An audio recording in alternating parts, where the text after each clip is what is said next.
What's up, comrades? How's it going, everyone? Welcome back to the Vanguard Live. We have an extra spicy show for you guys today. Really excited to break down some recent news and topics, including what happened last night. There's Cherry, just chilling. But yeah, how you doing, Zach? Fucking kicking myself yesterday, dude. Yesterday we went live, and it just so happened to be the anniversary of the Dave Matthews Band fucking feces incident, the 18-year anniversary that feces incident can now legally vote. And it's like my favorite Chicago story ever, and we didn't even talk about it. So anyway, if you don't know, do yourself a favor, Google 800 pounds of feces Chicago River Dave Matthews Band, and boy, will you get to look at some funny images. But I guess moving on from there, because I missed my moment in the sun to tell that story in detail when it was relevant, we'll go ahead and shout out our patron community who keep the wheels on our van going round and round. And of course, our comrades and Vanguardians, super Vanguardians. You guys know you keep the lights on at this joint. You keep us coming at you daily at this point. So yeah, shout out to you guys. You guys know what's up. Those of you who tune in regularly, we do like to start and end all of our live streams with a big shout out to the patrons. So a huge shout out to you guys. Thank you so much for your support. We wouldn't be able to do this show without you guys. You keep the Vanguard strong and healthy. So thank you so much. And the link's in the description. As you probably know, if you're interested in supporting the show and the content we create, you can hit up that in the description. Patreon.com/the Vanguard channel. Great way to support the work we do. But yeah, we really appreciate everyone that contributes financially to the Vanguard. We really appreciate it. And if you're not able to, obviously we 100% understand. All that we ask is that you hit that like button. Just hit it. Hit that like button right now, guys. Come on. Oh, that's my least favorite part of being a YouTuber is being like, hit that like button, you fucking bitches, let's go. Mutilate the subscribe button. It's true, though. Do it. You got to do it, guys. But anyway, welcome back. As I said, thanks everyone for trickling in. What's up, everyone? What's up? How's it going? We got a good live stream today, guys. I think you guys are going to be interested to hear some of our takes on this stuff. Let's probably start with the Trump raid, if that's cool with you, Zach.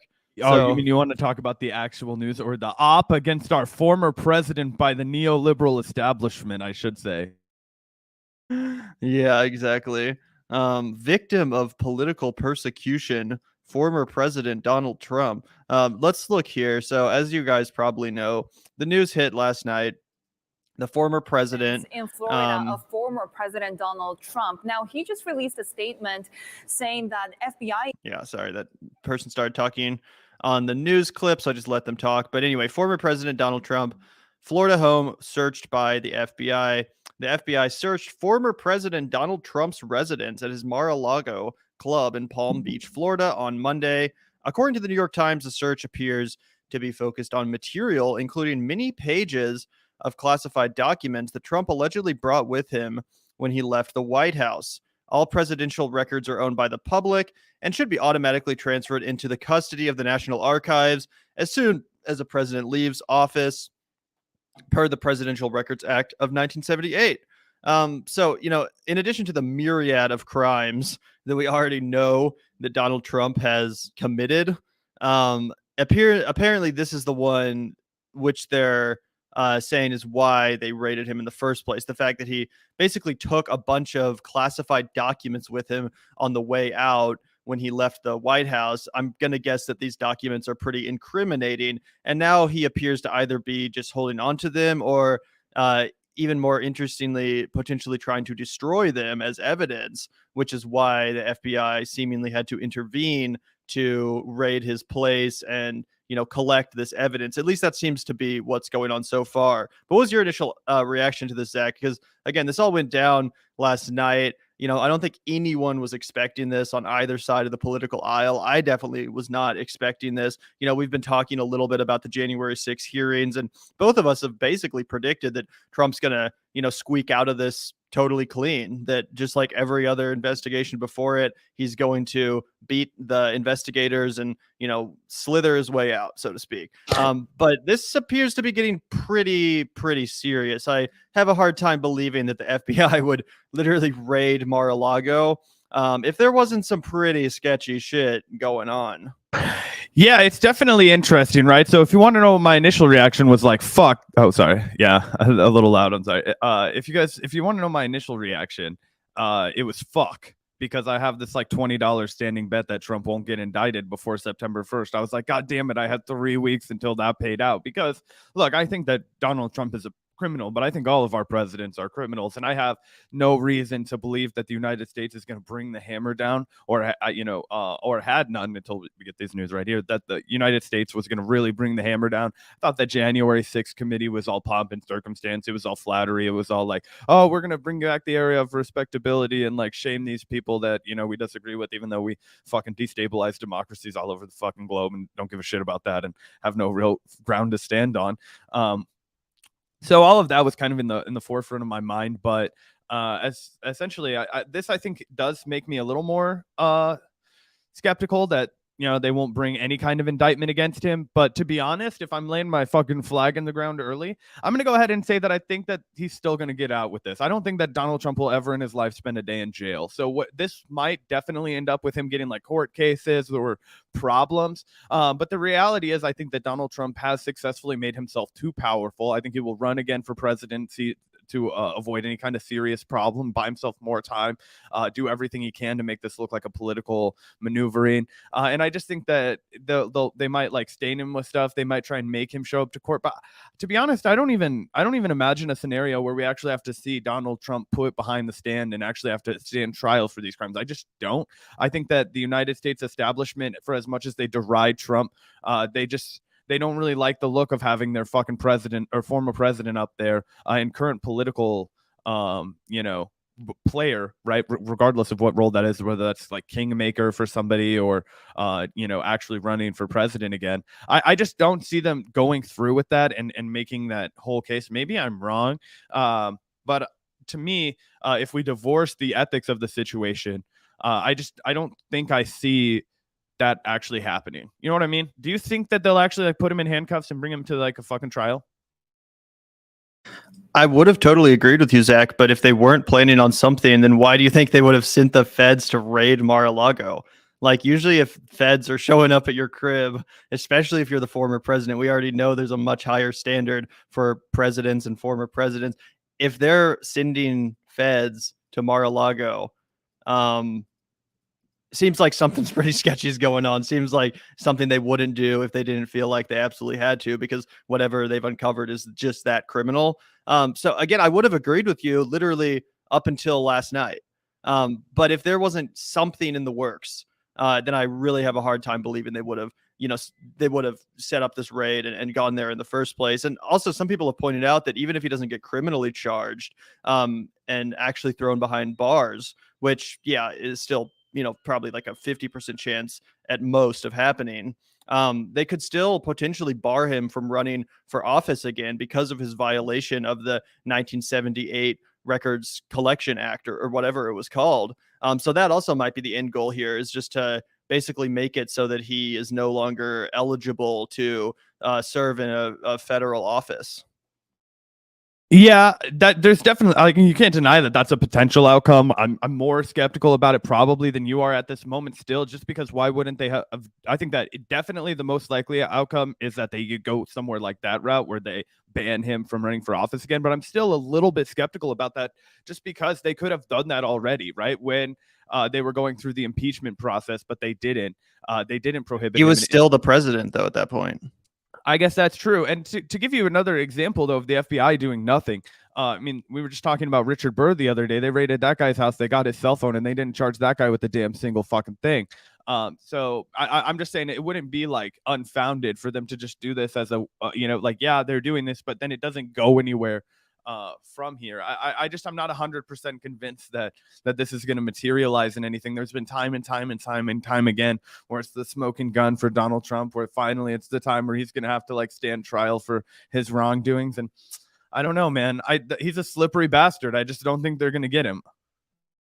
I don't know, man. Like I said, I don't think they would have done this raid if there was nothing there. If there was no smoking gun, if they didn't have any real evidence to seriously charge him or, indict him or whatever. I just have a hard time believing that they would have raided the dude's crib. I mean, that's a pretty dramatic escalation of events for a former president. And obviously, as you said, Zach, I would be in favor of pretty much all former presidents receiving the same treatment. They should all be fucking tried at the Hague, for their war crimes and other crimes. But that being said, I'm not going to shed a tear for motherfucking Donald Trump, like so many right wingers are doing right now. I did want to take a look at some of the reactions from some of his sycophantic base. Let's take a look here because this is just so hypocritical, guys. Let's take a look at Marjorie Taylor Greene. The FBI is raiding President Trump's home in Mar-a-Lago. This is the rogue behavior of communist countries, not the United States of America. These are the type of things that happen in countries during civil war, which is ironic because it's the right wing, which is constantly horny for a civil war. The political persecution must stop. And then look at this. She posted an upside down America flag, fucking going all like full Antifa as soon as fucking Trump gets raided by the feds. So funny. Here's another one. Defund the FBI, which obviously I agree with, but is kind of ironic again that now all these right wingers are turning into like defund the fucking police types. And again, this is all incredibly supremely ironic to me because I'm old enough to remember the 2016 presidential primary, and what were the Trump people constantly chanting at their rallies, and what were they saying should happen to Hillary Clinton? I recall it being something like lock her up, correct? Yeah, that or inject her with the Wuhan flu. Well, that was not until 2020. But yeah, lock her up. I thought that the Trump people were cool with locking up their political opponents. Like I thought that didn't they kind of open the door to that suggestion? Wasn't that like their whole rallying cry that we should lock up Hillary Clinton? I remember on the debate stage when Hillary said, well, thank God you're not in charge of the law enforcement. Donald Trump replied, yeah, because we'd lock your ass up, and everyone cheered. Like that was one of his biggest moments ever. Again, literally suggesting the political imprisonment of his opponent.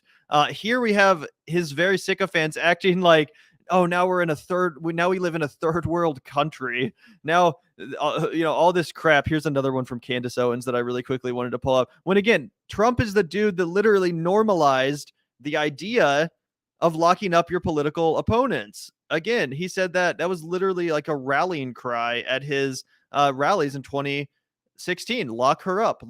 Here's Candace Owens. The FBI must be legally and formally dissolved. What happened to President Trump is positively stunning and a mark of unchecked government power. I no longer recognize the country I live in, left or right.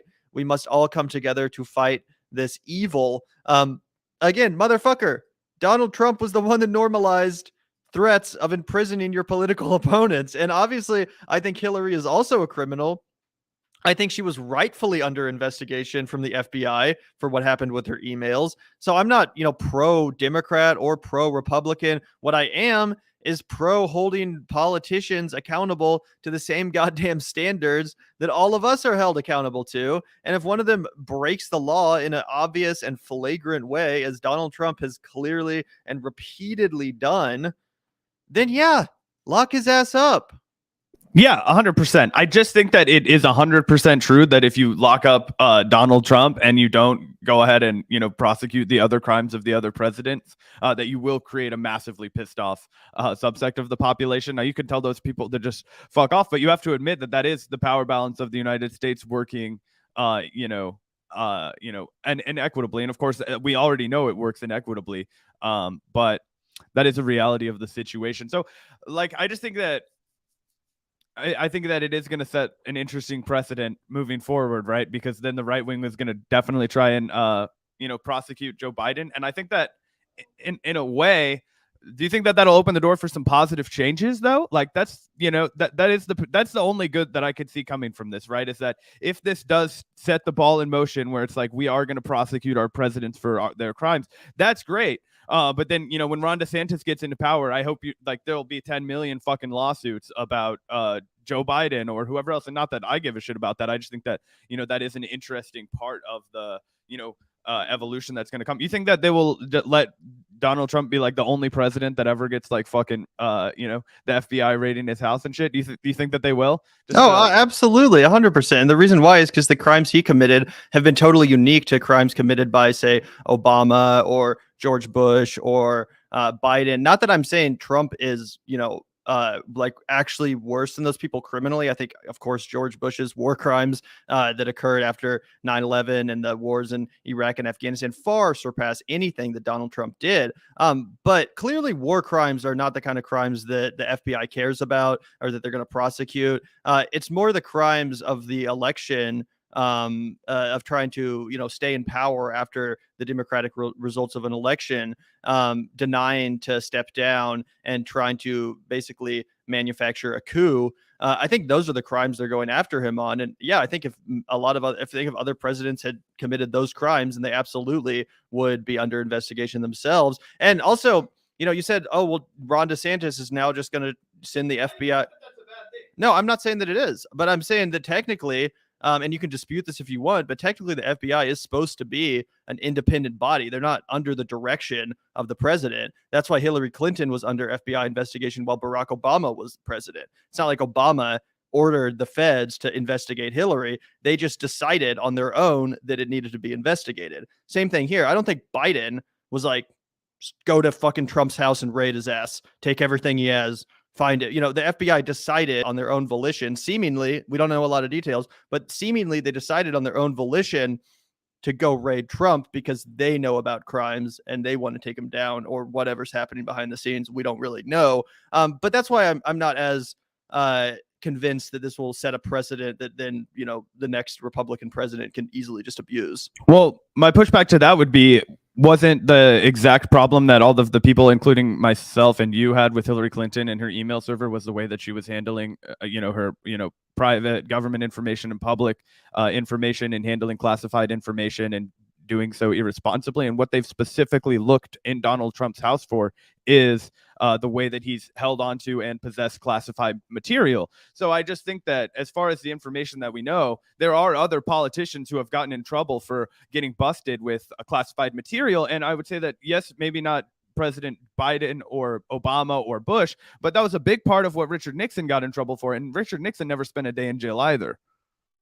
Well, the difference between Hillary, and again, you can dispute this, I'd probably dispute this, but the reason why they didn't end up charging her is because they said there was no intent. They said that despite the fact that it was a crime, what she did with the private server, there was no malicious intent there. Versus with Donald Trump, his intent was stated out in the open. It was very obvious what he was trying to do. He was trying to steal the election. He was trying to stay in power. He was trying to orchestrate a coup. So the intent's right, playing out in the open. And again, Hillary was under investigation. Nothing came of it. They decided not to charge her. So it just depends on what happens with Trump. I think that there's a lot more obvious intent there with Trump. So there's a lot more of a high chance that something will actually come of this. Yeah, that's and also, I mean, I don't think it's 100% clear that the classified documentation is linked to January 6th. Do we know that for a fact yet? I don't think we know that for a fact yet, but he's clearly in possession of classified materials and seemingly destroying evidence. So I don't know what else that evidence would be in relation to. Yeah, I mean, I don't want to narrow it. It could be like crooked business dealings. It could be like, I don't know, stuff with Saudi Arabia. I don't know. I'm just saying there's a potentiality for all kinds of stuff that we shouldn't rule out. So anyway, I hear you, the point that you're making. I'm still skeptical that they're going to, that this one FBI raid is going to lead to actual, I see Donald Trump, which I would love to see. Don't get me wrong. Don't get it twisted, folks, right? As Obama would say. I want to see fucking every single one of the people we've mentioned. I don't care if Ron DeSantis comes into power and decides to imprison a bunch of former presidents or whatever as retaliation. All I'm saying is that a thought experiment that could happen. I would love to see all of these people in orange jumpsuits at the end of the day. But yeah, I don't have any faith that the government will go down that rabbit hole, because I think they're going to be they'll all be paranoid that in the back of their mind, like, oh, if we put Trump in jail, then one of us could get put in jail for something shady that we do, and we all do shady shit all day long. So that's my only reason, and that's definitely why they never went after Bush, why Obama never went after Bush or the bankers or any of that shit. But again, that's because they all planned on continuing the status quo and letting the Pentagon run amok, letting the generals call the shots, letting the military industrial complex make our foreign policy decisions, which are war crimes and which they are overseeing. But that's just more as a result of them taking a laissez-faire approach and letting the Pentagon do what it wants. Versus this with Trump is a very specifically orchestrated and intentional crime that he came up with and is very unique from past presidents, if that makes sense. Where again, all of the presidents are going to continue the foreign policy status quo. They're all going to do whatever the Department of Defense and the Pentagon wants them to. So they're all guilty of those crimes. This crime is a unique crime. There has never been a president, not even Richard Nixon, that tried to stay in power after losing an election. So I do think that's a unique situation. No, it is a unique situation, and I will be more sympathetic to that if we do find out conclusively that the documents that he's been hiding are 100% related to him trying to steal the election, and that would be much more incriminating to me than just random classified documents. I don't know what they are, but yeah. And obviously, like I said, I don't give a shit what happens to Donald Trump. I'm just speculating, the political landscape that will emerge as a consequence of whatever road we go down. But yeah, I do think it's hilarious to your point that you were making earlier. Obviously, the blatant hypocrisy, and it's obviously like, water's wet, pointing out the hypocrisies latent throughout the Republican Party, right, and the cognitive fallacies left and right. But the fact that their whole fucking chant scheme in 2016 was lock her up, right? They would, they said a lot about not even throwing Obama in jail. If you remember the GOP chants before that, they got even fucking more disgusting. So, just to see the pearl clutching about the FBI and shit when, remember what was the fucking, I can see his face, but Donald Trump fucking fired the head of the FBI. What's his name? Steve Comey or something. Yeah, Comey. John Comey. What was his fucking name? Steve? It wasn't Steve. I think it was John Comey, Jeff, something. I feel like an idiot now because I can't remember, but I can see his fucking face because he was on the cover of the New York Times after he got fired. James Comey. There we go. I was like, fucking, what is it? Anyway. Yeah. Also, thank you, Brian, for the $4.99. If this developments get conservatives to support abolishing the FBI, then maybe some good things will come out of this whole thing. I mean, yeah, it's not like it's a principled support of abolishing the FBI. Again, they want to weaponize these institutions in favor of their against their political enemies too. Like I said, Trump was chanting "lock her up." All of his supporters were chanting "lock her up." They don't have a principled opposition to the FBI like Zach and I and actual leftists do. They're just malding right now because they're going after their guy, who's obviously a criminal. Obviously a fucking criminal. If you're not in favor of fucking Donald Trump being charged, then you're literally just in favor of presidents being held to a different standard than fucking normal people. And also, as far as you're saying, Zach, we'll have to wait and see if this is related to January 6th. Maybe it's just some random classified documents. Again, I highly, highly, highly doubt the FBI would have done this if it wasn't something serious. Like, the FBI does not want to be seen because they knew what was going to happen when they did this. They knew that all these Republicans were going to come out here and start malding and screaming and calling them politically motivated. They don't necessarily want to appear to be politically motivated. So I doubt they would have done this if there would have been, if there hadn't have been something serious about this, some there. Yeah, I mean, I think that that's possibly true. I don't know. I think that our FBI is way more incompetent though than maybe even that would allow them to. I wouldn't be surprised if they just fumble and fuck it up and that they don't get anything done with this. I would not be surprised. So I just want to go on the record and get that said. Gavin, you can do a victory lap if Donald Trump gets thrown to the fucking Hague. But I'm gonna be I'm drawing my line in the sand here, and I'm gonna say that this slippery fucking evil bastard, this conniving son of a bitch, will run for president again. I do think. And I think that that's going to be a big part of his plan to avoid any criminal penalty and to drum up so much support from his base that, he's got like this overwhelming support. I don't know. I don't know. I mean, maybe they will stop him. I mean, that'll be so interesting to cover to the sociological response of the Trump base if they do go they do go that route. I don't know. There's also the chance that this FBI raid and everything does, hold Trump back, and Ron DeSantis is able to steal the primary from him, and then he goes down that way. Really, I guess nobody can say for sure. This is where my fucking gut is taking me. Yeah. And I do just have to say to anyone that's clutching their fucking pearls about this and acting like, oh, Trump's being persecuted or like that, this is a political attack on the former president. Shut the fuck up. Like, we're always talking about how based it would be if former presidents got held accountable for the crimes they commit. I'm going to celebrate this. I don't give a fuck. This is hilarious. It's funny. I hope he gets dragged out in handcuffs and put in the fucking jail cell for the rest of his life. He's a wannabe dictator. He literally tried to ruin the peaceful transfer of power. I hope he goes down. I do. And if you don't think so too, then I don't know. You're a fucking hypocrite. Because again, we all constantly fantasize about former presidents being held to account for their crimes. And if it actually happens this time, yeah, I'm going to pop some fucking champagne. I'm going to laugh my ass off and enjoy it. It's going to be fucking hilarious. And again, even if he doesn't actually get put in jail, which I'm not convinced is going to happen, I'm not saying it is going to happen. But here's another interesting possibility. Could the FBI investigation into Trump stop a 2024 run for president? And obviously this is coming from the New York Post, which is a more right-leaning outlet. So take that into consideration. It says the shocking FBI raid on Mar-a-Lago quickly sparked a heated legal debate as to whether a conviction would disqualify former President Trump from running again for the White House, as political and legal experts united in calling Monday's raid unprecedented. There was little consensus on whether it could ruin Trump's chances of a 2024 run or even hand him a surefire victory.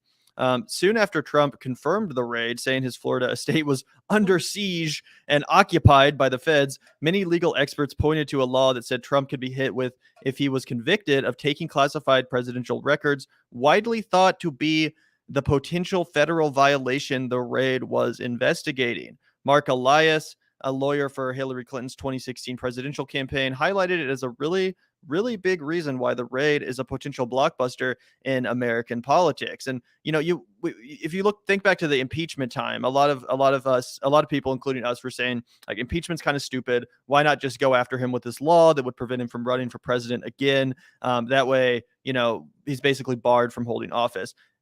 It appears that might be what they're now doing. And they were just waiting for him to get out of office to do a solid and serious investigation into him before actually sending the feds out. But if that's the end result, then you do have to give it to them. That is, pretty smart way to go about it, in my opinion. And again, regardless of him being charged, what he really wants is to run for president again. So that would definitely be pretty damning as well. Yeah, I think that's the most likely outcome. I think that if he is brought to like any kind of justice, I don't think I think we're pretty clear that it's very unlikely that he spends any time in jail. But yeah, this would be the kind of persecution that would likely happen. Prosecution, rather. It's not persecution if you fucking commit the crime and now you're just fucking paying the retribution for it, right? And yeah, you're 100% right, Gavin. I'm not shedding any tears for Donald Trump, right? Of course, like I don't give a fuck. I hope he does suffer for all of the crime that he committed, just like I hope all of our presidents suffer for the crimes they're committed. I just think that the point that a lot of those people are making haphazardly when they're like lefties that definitely seem like they're simping for Trump, if I'm giving them the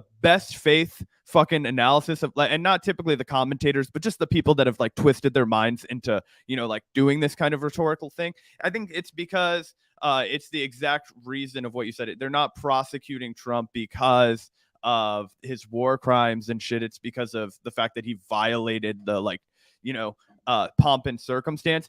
And to that I say that's still a crime that we should 100% punish, because we can't have presidents trying to stay in power after elections. We can't have January 6th this occurring. We cannot have the weaponization of our elections as like, if we have one thing in this country, we have to fucking iron out our elections and make sure people feel confident about them. And we have work to do, of course, but the way that Donald Trump was talking about it was absolutely batshit crazy. So you have to punish that. I just think a lot of people are missing the forest from the trees. Like, it's like, yes, I understand. And Gavin, you completely understand that this isn't a like crusade to make the justice system hold our presidents accountable. But that doesn't mean that, Donald Trump should just get let off the fucking hook either. You know what I mean? So I don't know. I think that that's probably why so many people are like, well, this is politically motivated, even if they, aren't super pro Donald Trump. But I just think that that's kind of irrelevant. And the real discrepancy that I think you and I are having is to what degree that this man will be punished, not whether or not he should be. Yeah. And I mean, you can call it politically motivated, but no more than literally any other arrest ever made is politically motivated. I mean, if someone commits a crime and they get arrested, then I guess you can call that politically motivated. You can also just call it being held accountable for a crime you committed. Like, I don't really understand. And I mean, yeah, there's always going to be some criminals that are left off the hook while others are caught and held responsible. That's not something Well, new. I don't think that that's a correct way to frame it. Like Donald Trump was just like, oh, some of the, like every single other president. How many presidents have tried to stay in power after a peaceful? Well, that's the whole, that's the point that I just made, Gavin. I was like, because this is a unique crime, he's being held actually accountable potentially, right? That doesn't mean that there's like now some sort of like justice for the crimes that like our presidents commit, which I guess is the beef that people are having. Like, obviously, if liberals try and frame this as somehow like America's holding our presidents accountable, like by and large, that's not true. They're just holding them accountable for like this one crime, which happens to be like completely like out in the open and like almost unthinkable to. Well, that's like saying, oh, someone like went out on Main Street and fired a bullet that killed someone, and he got arrested for it. But all these other people that committed crimes on Wall Street aren't being committed. Therefore, it's a political job on the guy that killed someone. Like, no, he just obviously did something that was criminal out in the open and got arrested for it or got held accountable. Like, I don't see how that's some like crazy new standard or politically motivated or anything. It's just like he obviously committed a crime out in the open. He did a terrible job trying to cover it up, which is why he took all these documents from the White House illegally to his crib to destroy. And now they're intervening and gonna potentially get him. Like, I don't see how that's politically motivated. It just seems pretty obvious to me. And also, if a Democrat had done this, if a Democrat had tried to stay in power after an election and done January 6th and all that stuff, do you think for a second the Republicans would have locked him up so long ago? They would have been doing January 6th hearings for the last fucking 2 years straight. That's all they would have talked about on Fox News. They would have said the FBI fucking months ago. Oh yeah, that there's absolutely no doubt. They tried to put Obama in jail for fucking being black and getting elected president. So like, there's no dispute that the Republicans would have done this to a Democrat. I'm not disputing that at all. All I'm saying was that, you know, I'm trying to, you know, I don't understand why the fuck you would think that. And I was saying, well, I think this is the line of reasoning that those people are operating under. Well, obviously, I understand that other presidents haven't been charged or raided by the FBI or whatever. But again, I think if they had done what Trump had done, they would be. Right. Like, but a similar kind of crime like that presidents have done out in the open. You know, it's specifically the fact that he tried to steal election. I think that was like the straw that broke the camel's back, because it's not like presidents haven't been caught committing crimes while they're in office and then like not prosecuted and not put in jail before, you know, that were completely unrelated to, you know, like killing people in other countries, which we just kind of assume is business as usual, right? Like we know about like Oliver North and Reagan and you know, all of that kind of stuff with the crack in LA and all that shit. By the way, thank you so much, David, for the $7.99. Do you think Trumpers will get violent if he is put in jail? Not likely he will, though, I think. I mean, will they get violent? Who knows? They might do some fucking stupid rallies. They might, you know, do some fake civil disobedience or something. Who knows? You know, maybe they'll try to storm the Capitol again. Who knows? But I don't think it would be anything that crazy. Yeah, but did you have any response to what I was saying? Never mind. Thanks, David, for the $7.99. Yeah, appreciate that, David. And thank you also, Victor, for the $4.99. This reminds me of impeachment number 1. LOL, taking down Trump over some random records law is going to backfire massively. Literally just charge him. Well, I mean, that might be forthcoming, Victor. You know what I'm saying? Like, they might be, they're not necessarily taking him down over some random records law. I think they're intervening to seize whatever records he had, and whether or not that helps their case against him, we'll see.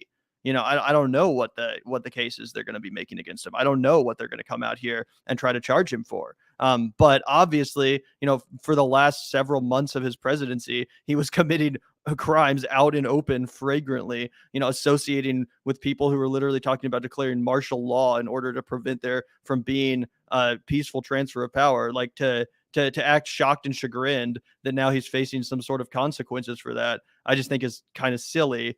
When again, that's never happened before. It's totally unprecedented. Donald Trump is the only U.S. president to try to stay in power after losing an election.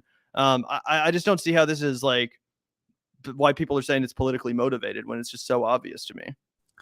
No, obviously he committed crimes and he's going to go down for it. The reason that people are saying it's politically motivated is, one, it's an easy way to simp for Donald Trump. So everybody that supports Donald Trump is just going to sweep this under the rug and say, it's political. It's a political motivation. Like everything Donald Trump's ever done was politically motivated, just like everybody else in Washington. So it's like, hello, people in glass houses throwing stones here. You also ran on the lock her up, as we mentioned, all those kinds of things. And then, as I mentioned, there's that weird subsect of people that is like, well, we're not, trying all of our presidents for all of their crimes. So this is, because of the unique nature of it. And to an extent, I think that there's an argument to be made that, this is a unique nature, and not to compare like fucking stealing an election to, committing a literal act of genocide like, Jimmy Carter's indirectly responsible for in Indonesia when they killed over 1 million communist activists there. That guy's still around kicking. So like when you fucking compare the two, like I understand why people are like, oh, okay, 1 million people died with our money and your fucking stamp of approval. But this guy had a bunch of I understand the framing that some people are going to use, but the fact of the matter is that it's still a crime. He did explicitly try to fucking steal the election. And while looking back in hindsight, yeah, it just looks like a bunch of fucking hillbillies, and Donald Trump and Steve Bannon, got together and, did, LARPing. That LARPing got them to the fucking White House in the first place, right? Like that's all that we thought the fucking campaign was at first. That's all anybody thought that Donald Trump's entire presidential run was just this rich guy LARPing. And then he became the actual literal president. So I think that also, you have to balance that. It's like, okay, I understand that from the optics of it, it's like you can make it look really dumb and silly that he tried to steal the presidency, but he did try and steal the presidency with essentially the same team of people that he got the presidency with. And you have to at least say, like, that's a fucking crime and you should be criminalized for that. And I don't think that that's up for debate. So, that was never the point I was making, more so the fact that I'm just still not 100% sure that they're going to actually put his ass in the fryer, so to speak. Well, we'll see. I hope he does. Yeah, we'll see. Also, you didn't hear that Jimmy Carter also got raided by the FBI last night? If he did, I would celebrate the shit out of that too. That's the thing. Gavin and I would be like, oh my gosh, Jakarta gets some justice over fucking 50 years later. Nah, man. Jimmy Carter's the only good president we've ever had. No, I'm just kidding. I'm just trying to Hunter piss you Thompson off. fucking loved Jimmy Carter, though, which I think is hilarious. Yeah. Yeah. Anyway, what was I gonna say? Fuck. Anyway, thank you so much, Victor, for the $4.99. I was about to say something I forgot. Thank you also, Carolina Boy, for the $9.99. The reactionary instinct of so many left and right who like to posture as populist, cry and meltdown over the most obvious corrupt criminal oligarch billionaires not being above the law, breaks my brain. Yeah, agreed. Yeah, everyone should be celebrating this. If Trump gets fucking taken down, then it's 100% worthy of being celebrated. People that are president should not be able to use the presidency to cover up their crimes and to try to commit them in the first place. And they absolutely should be held accountable. And also, yeah, what I was going to say was that, yes, it's true that if you just saw the January 6th rally or whatever, these are just a bunch of crazy hillbillies LARPing and stuff. Trump actually tried to steal the election, though. Like, it wasn't just him like tweeting and malding and stuff. Like, remember the phone call leaked with I think it was the Georgia Secretary of State, where he was like, find the votes. If he could have done it, he would have. He absolutely tried to steal the election. If just enough people had fallen in line behind him, then he would have successfully stolen the election. So yeah, it wasn't just LARPing. It wasn't just a bunch of crazies being crazy. Like, no, it was actually a concerted and obvious attempt to steal an election and do a coup that was all done out in the open in daylight. To act like there would be no consequences for that, or that it's crazy that he would be held accountable for that when there's actual evidence. Again, find the votes, literally telling secretaries of states to find the vote, literally telling Mike Pence not to certify the results of an election so that he can keep the charade going. I don't know what else to define that as, but obvious flagrant crimes. What are you talking about, Gavin? This entire podcast, nobody said a single thing Trump did that was a crime. What the heck, man?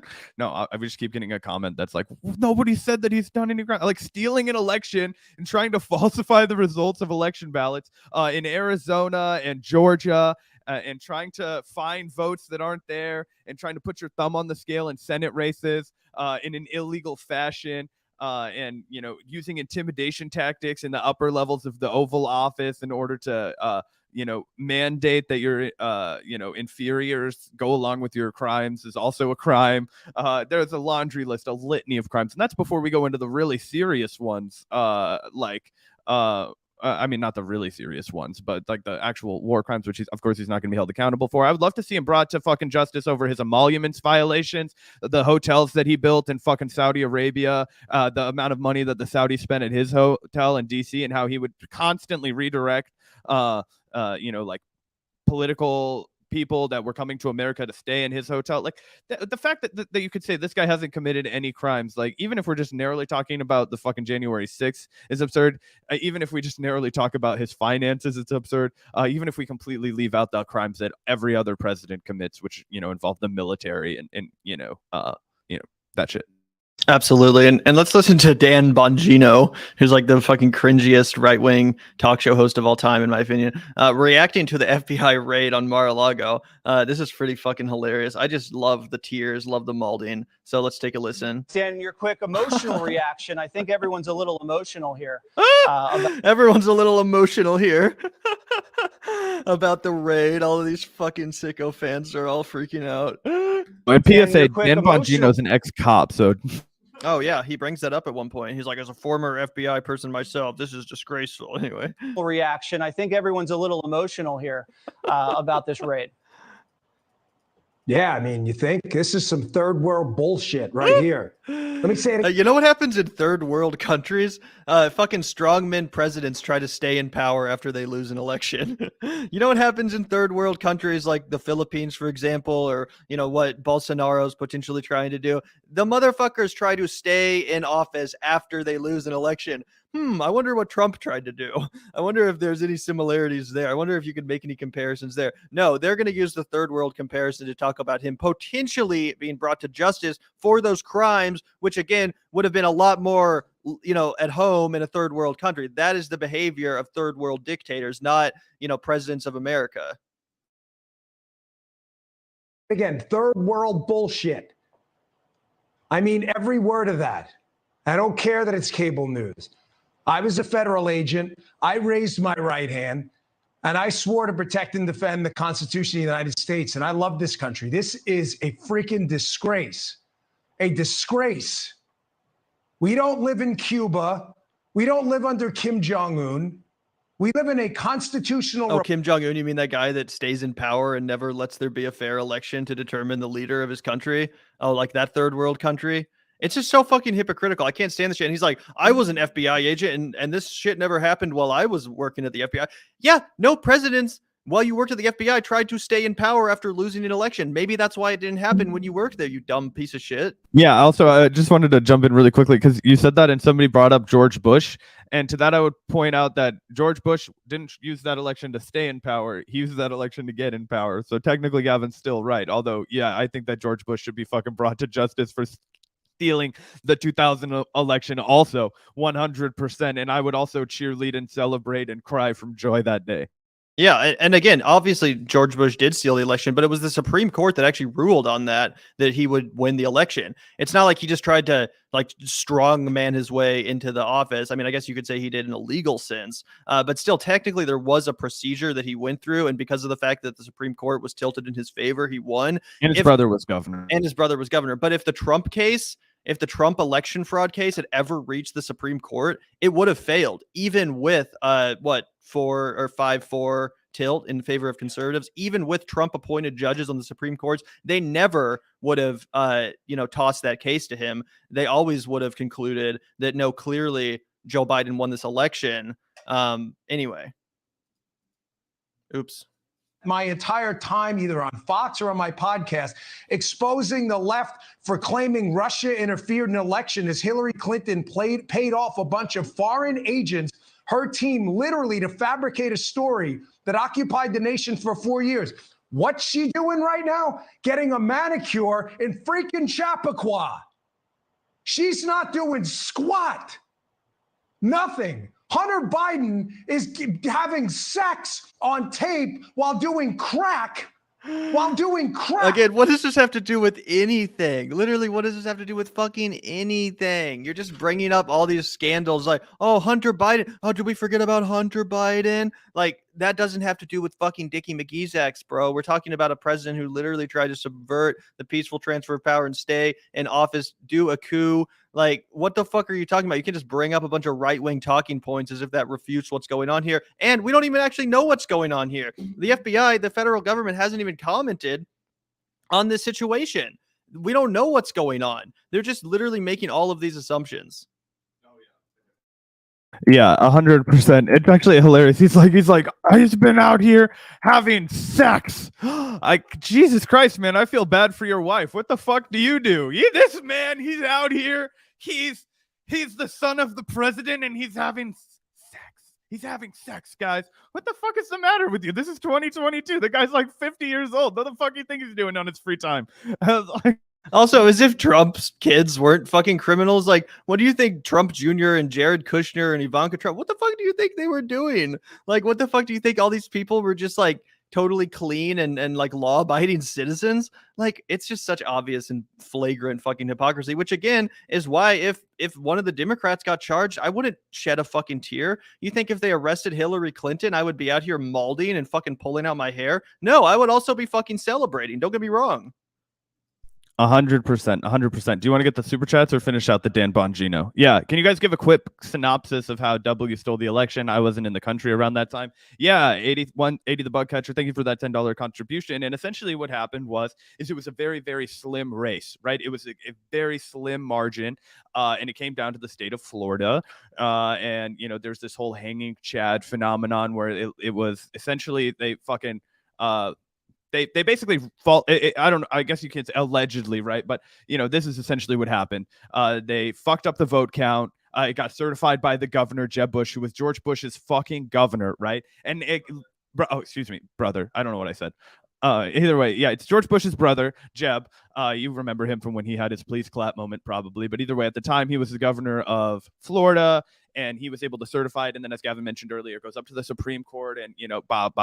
And what's crazy is that, like, there wasn't that much of a pushback, and I don't know exactly what the margin was between Al Gore and Trump. I'm trying to look it up right now, but Al Gore didn't even really contest it. Yeah, for the electoral vote, it was 271 to 266. So this is like razor close. And of course, Al Gore won the popular vote. That was the first time that happened to the Democrats, right? Of course, it happened again with Hillary.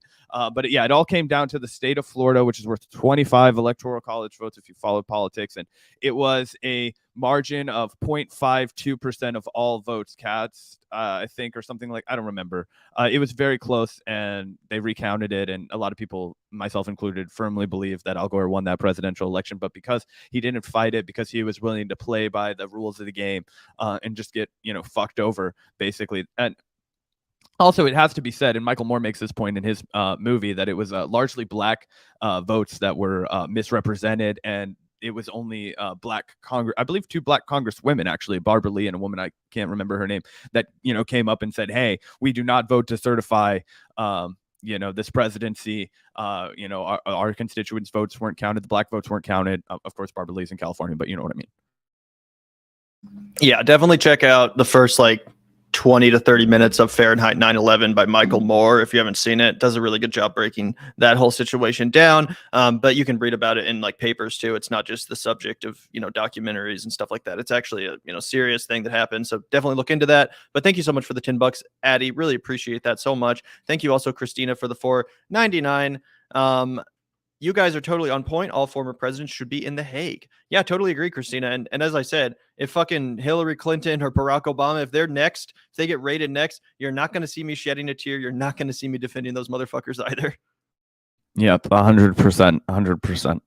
And also, just to answer your question, Fisher Burton, I want to know why the FBI needs to raid Trump's house if his crimes have already been established. Well, they have caught so many serial killers in the act, and then guess what? They still go back to their fucking houses and look for evidence and look for information.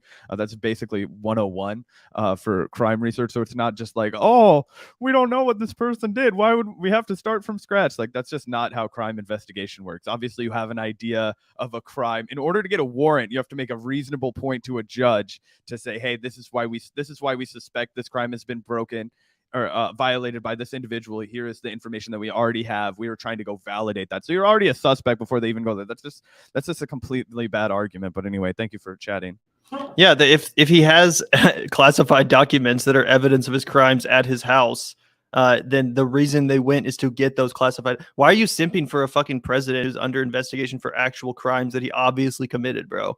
Like, what do you think's gonna happen? What do you think happens to anyone else who's hiding evidence and destroying evidence from the feds? The same shit happens, bro. Anyway, thank you so much, Eric. Also for the $2. I want to know what's in the safe. I bet blackmail. Yeah, did you see the part of Trump's statement where he was like, they even broke into my safe? It was like, yeah, that's probably the first place they broke into, mother. Like, why the fuck did you not think they would break into your safe? That's literally the first place they would look. Like, oh, the place that you can't get into. Like, yeah, that's probably where you're hiding some fuck shit, bro.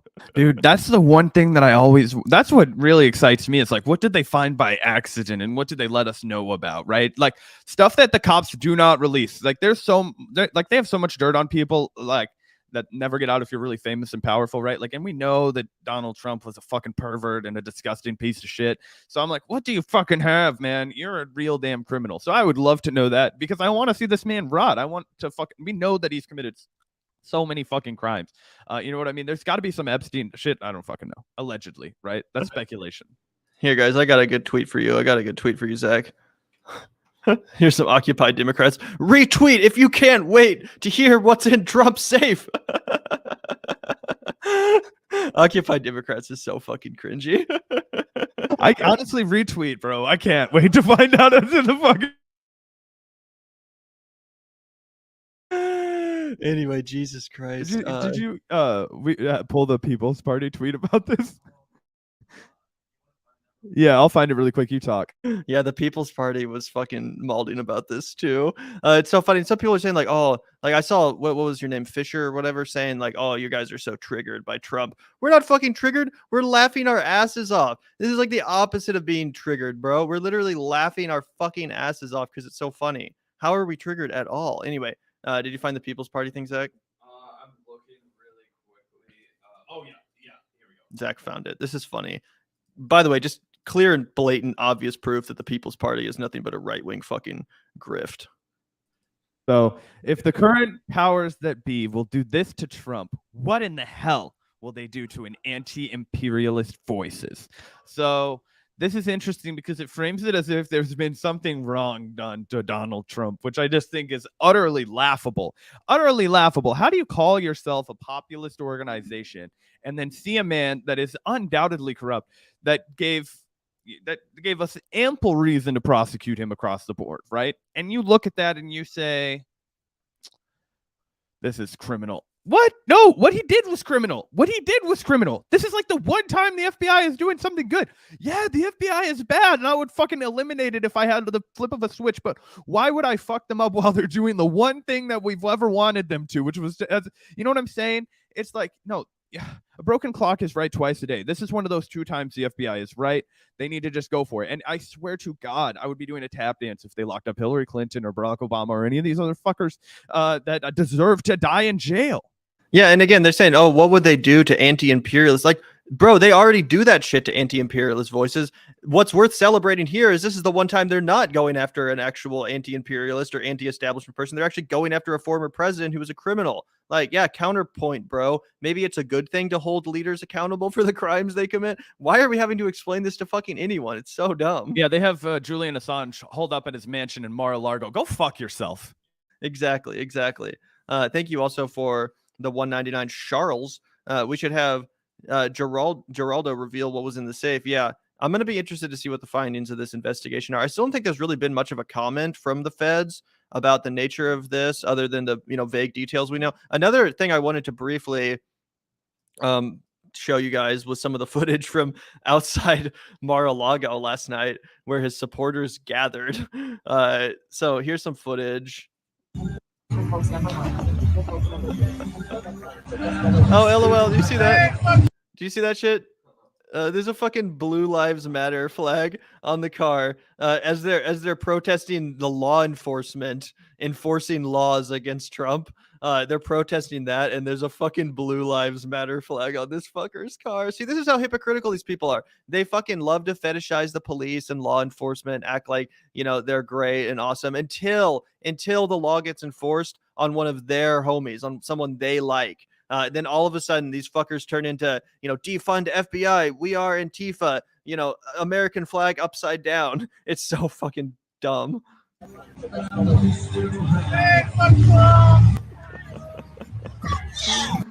Fuck you. They're just screaming fucking like fuck you. They're literally screaming fuck the police, and they don't even understand the irony of it at all, right? They are the literal cop simps. They are the people that are like the biggest cheerleaders for "We back the blue." Did I ever tell you guys the story of the other day when I went to Taco Bell, right? And there were like 5 fucking cops in there, and it was like one of those Taco Bell cantinas that you should never go to at like a Friday night. But I just got off work and nothing was fucking open, and I drove to it anyway. And there was this like drunk white bitch that was like kept screaming at the top of her lungs, like, "Back the blue! Back the fucking blue!" And then the cops were all like, "Yeah, this bitch is drunk and she's fucking with us." And like, oh man, that's what this crowd reminds me of, except now the cops have like been forced by accident to fucking do something good, and these people don't know how to respond to it. It's like, wait, no, you're supposed to here to enforce my fucking racist economic system, not to fucking get in the way of my guy over here. Exactly. Let's take some more look here. The scene outside Mar-a-Lago where a search warrant was conducted earlier, Trump supporters gathering. So they're having a little party here, dancing around. These motherfuckers are always looking for an excuse to get together and be fucking crazy together. Like, oh, RFK Jr. is coming back. We all got to gather outside of the Dealey Plaza or whatever the fuck. Like, in reality, this is just some wacko social club of all these fucking degenerates and losers that want to get together and ride around their fucking star and stripes bangled fucking cars and dance around to YMCA or whatever the hell they do. Here's some more. The group of Trump supporters is located near Mar-a-Lago, about a half mile away at the entrance. There are multiple vehicles with Trump flags driving back and forth between this group. So yeah, more people hanging out. I don't even think Trump was actually at Mar-a-Lago, which is funny. I think he was in New York when this all was going down. That's what I heard at least. So it's kind of funny that they're all just like hanging outside his house when he's not even there. Correct me if I'm wrong about that. Oh, but no, and the one thing that I will say, guys, that you have to always remember that Donald Trump isn't president right now, but there is no fucking way, no chance that something goes wrong for Joe Biden. Maybe he has a health crisis. Maybe something goes terrible. Maybe the feds decide to raid his Delaware home. No chance that even a fraction of these people or a fraction of the not the same people, obviously, but a fraction of the number of people who are supposedly like, blue dog Democrats are going to line up out there and support him. So I think that this does have to remind all of us that even in his absence, even off Twitter, when we all stop thinking about him as much, even when he's not making as many cable news appearances, when he has absolutely no power, look at the fucking extent that his supporters still ride with him. They're still out there. They're still defending him. They're chanting for him. So obviously it's depraved. It's delusional. This man doesn't deserve their adulation, their affection, their support. No, he's done nothing but betray them. He gave massive tax cuts to the rich. He never got out of Afghanistan. Frankly, he didn't. He bombed and instigated war with multiple countries, even though none thankfully arose. But through all of that, they still are out here in droves to support him. And I think that that's something that we all have to remember when if he does decide to announce his presidential ambitions, because I think he'll announce regardless that he's running, even if they tell him he can't legally run, he'll say, fuck you, yes, I can. And then he'll try and run.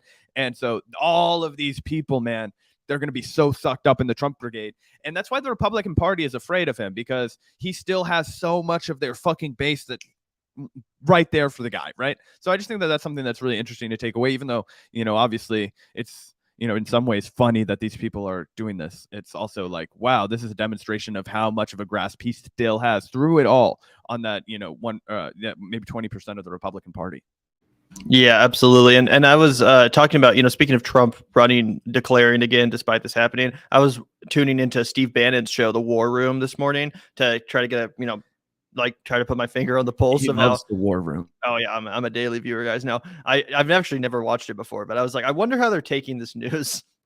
I wonder how Steve Bannon and crew are taking this news. So I tuned into his show. It had like 40,000 live viewers, by the way, which is crazy. So many live viewers. Anyway, what Steve Bannon was saying was that because he had some like lunatic guest on that was running for Congress somewhere, and they were like, Trump needs to declare his presidency today. They're like, this is the only way that he can, stand up to this, is he needs to come out here today and declare, I am running for president. So yeah, that's totally what they want him to do. It's going to be interesting to see what Trump does do. But there's one more video I wanted to play from the little shitty rally going on outside of his house. Here's a Trump supporter. Let's see what she has to say about this whole situation. I think this is really wrong because, okay, if this happened with Trump, why has not happened before with Hunter? Everybody know what he's doing when he's locked up. Why is not doing with big guy, like somebody know who is? Why is not doing something to him?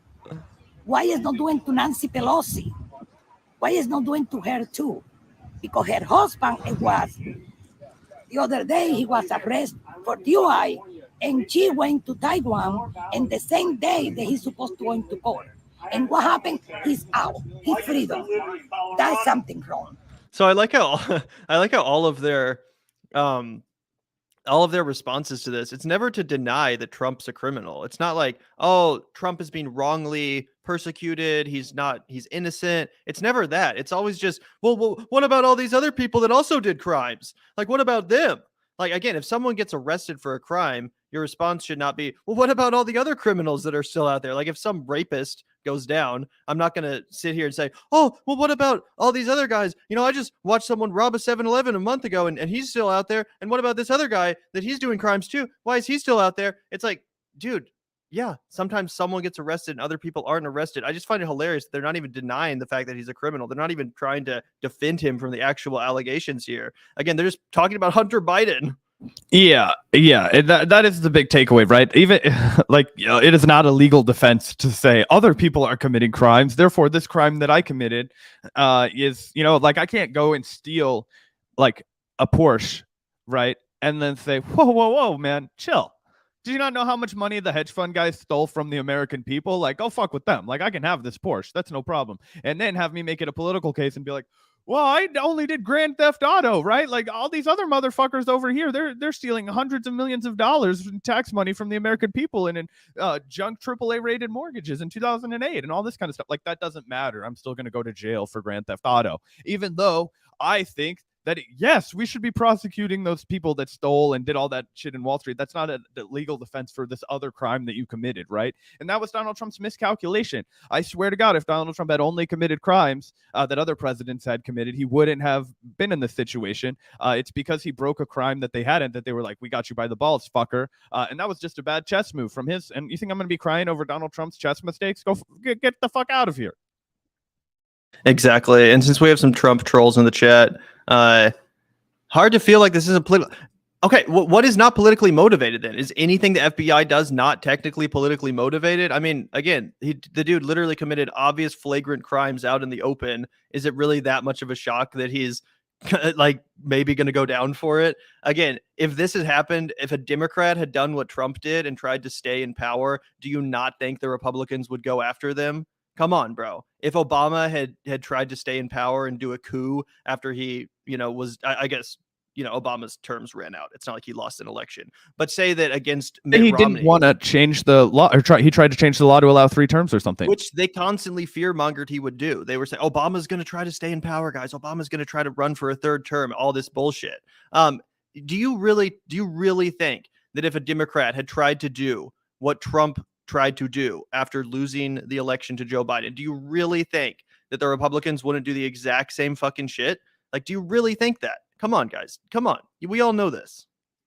Yeah, 100%, right? I mean, they when they had nothing about Obama, they just were like, oh, he was born in Kenya because he's black, right? And then they tried to legally make a case about that and say like, oh, the birtherist, which Donald Trump was actively a part of, that's actually one of his like early political fucking things that made him stand out, was he was a really big like a birtherist and all that kind of shit. So no, I think that it's so obvious that, as you said, Gavin, that if the roles had been reversed and say that, fucking Joe Biden lost the next upcoming election of Ron DeSantis, and then he says, you know what, in the name of fucking anti-fascism and law and order, I have to remain in power. Yeah, I think he should definitely go to jail for that. And I think they would definitely try and put him in jail.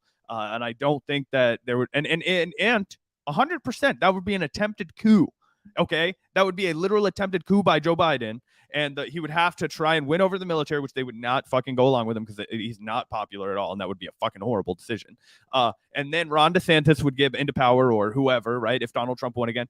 And then you best bet your fucking ass off, son, that Donald Trump or Ron DeSantis is going to drop a fucking shitstorm of legal battle on top of him to make him have retribution for trying to steal an election, right? And we actually, I've talked about this on the podcast before, specifically if it's a guy like Ron DeSantis, he really does give a shit about the pomp and circumstance, right? He's a military guy. He of course is a fascist sympathizing piece of shit.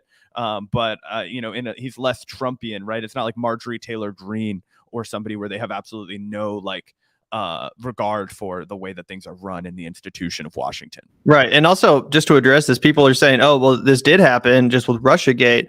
Zach and I were very critical of Russiagate. I don't think that, Trump colluded with the Russians or all that crap. But the difference is that when Hillary lost the election, she conceded the election to Trump. Yeah, she didn't try to stay in power. She didn't try to do a coup. Bob Mueller did a whole investigation and basically found Dickie McGee's ex, which is why they weren't able to do anything. So in the same way, if they do an investigation on Trump and they're not able to find anything, like Bob Mueller was not able to find anything, then I don't think they're still going to charge him. But if there's obvious evidence, then yeah, they will charge him, just like how there had been there with Russiagate. If there had been obvious evidence about Russiagate, then they would have charged Trump then. But since they couldn't, now apparently there's a new venue which they can get him on, which he provided them on a silver platter by flagrantly committing crimes out in the open. So again, there's a big difference with Russiagate. With Russiagate, no one actually tried to do a coup to stay in power. Yeah, and the other thing is these bitches want Nikes. I saw you saying that he never sicked his DOJ on them. No, but he did fucking use all of his power of his presidency to try and overturn the results of election and used intimidation in a very demonstrated and clear way to try and impose his fucking wishes on the fucking. The only reason he didn't sick them on them is because they wouldn't go along with it, motherfucker. Everyone that would go along with Trump, he did try to sick on the system. Rudy Giuliani, Mike Lindell, all these crazy people that were talking about declaring martial law. He absolutely did try to, use those people. It's just that the FBI wouldn't go along with him. If you don't, neither would Pence. Neither would Pence. Yeah.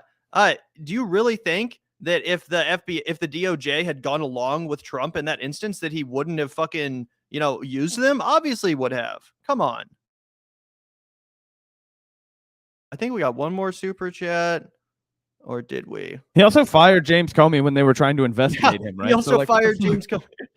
Imagine simping for Trump. Anyway, Carl Thalman, thank you so much for the $5. In 1924, he who shall not be named was convicted of treason and jailed for 10 years, was elected and became chancellor president. Trump on the same path. Are you talking about Hitler? That would make sense on the timeline, right? Because it would have been right after fucking World War I, and then 32, I believe, was when he rose to power as Chancellor of Germany. So I'm pretty sure you're talking about Hitler. And no, I don't think that. I don't think that Trump's not I'm not trying to give any credit to Hitler. He was a maniacal fucking piece of shit, one of the worst people in all of human history. But the thing is that. He didn't make all good decisions or whatever, but I just think that if you take the intelligence level that Hitler had and compare it to the intelligence level that Donald Trump has, I think that there's a big gap there.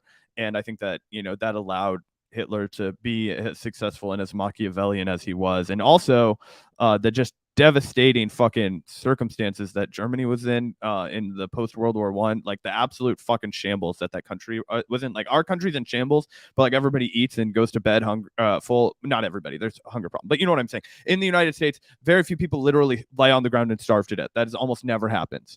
That was not the case there. There was no, the whole country was fucking destroyed, and they were saddled with the bill from all of World War I, and that created the fucking ripe atmosphere. And on top of that, the United States was massively supportive of dictators in Europe. On top of that, so Mussolini and Hitler, Churchill and Herbert Hoover and all those guys back in the day, they were all a good strong man in Europe, rebuilding Europe and all that kind of shit. So yeah, I don't think so, but I get the point that you're trying to make, Carl. Yeah, absolutely. Thank you so much, Carl. And I think he was talking about Hitler because apparently super chats don't allow that word, which is crazy. But anyway, thank you also, Eric, for pointing that out. And yeah, we did also get some exclusive intel a look at Joe Biden watching the raid on Donald Trump's Mar-a-Lago estate from the White House. See, this All is a way better Dark Brandon meme than the first one you showed me. The first one was cringy, but this one, I like that. This one's funny. All right, guys, we're done. We're done talking about the Trump stuff, at least for now. Maybe we'll react to some more cringe later in the stream. But I did want to move on to talk a little bit about Hackson Jinkle. You guys might know a commentator by that name. The parody account? I fucking love that parody account, dude. I can't believe people are out there like that who are real. Jesus. Yeah, I know, it's fucking crazy, right? You're just jealous of his jacked beach bro. His bod's too fucking smooth, bro. Yeah, fucking tubbies over here. Yeah, we're having too much fun on today's live stream. But yeah, let's take a look at some craziness that was going down yesterday. I was actually quite enjoying this back and forth last night. Total insanity going down here. At first, I was very confused, but Jackson luckily put out a video to clear some things up. So we're going to react to that in a second. We're going to get to the bottom of this one, guys. Anyway, here Jackson says, imagine Rolling Stone is doing a smear piece on you. They refuse to email you via email, voice memo, text, DM, and demand a phone call.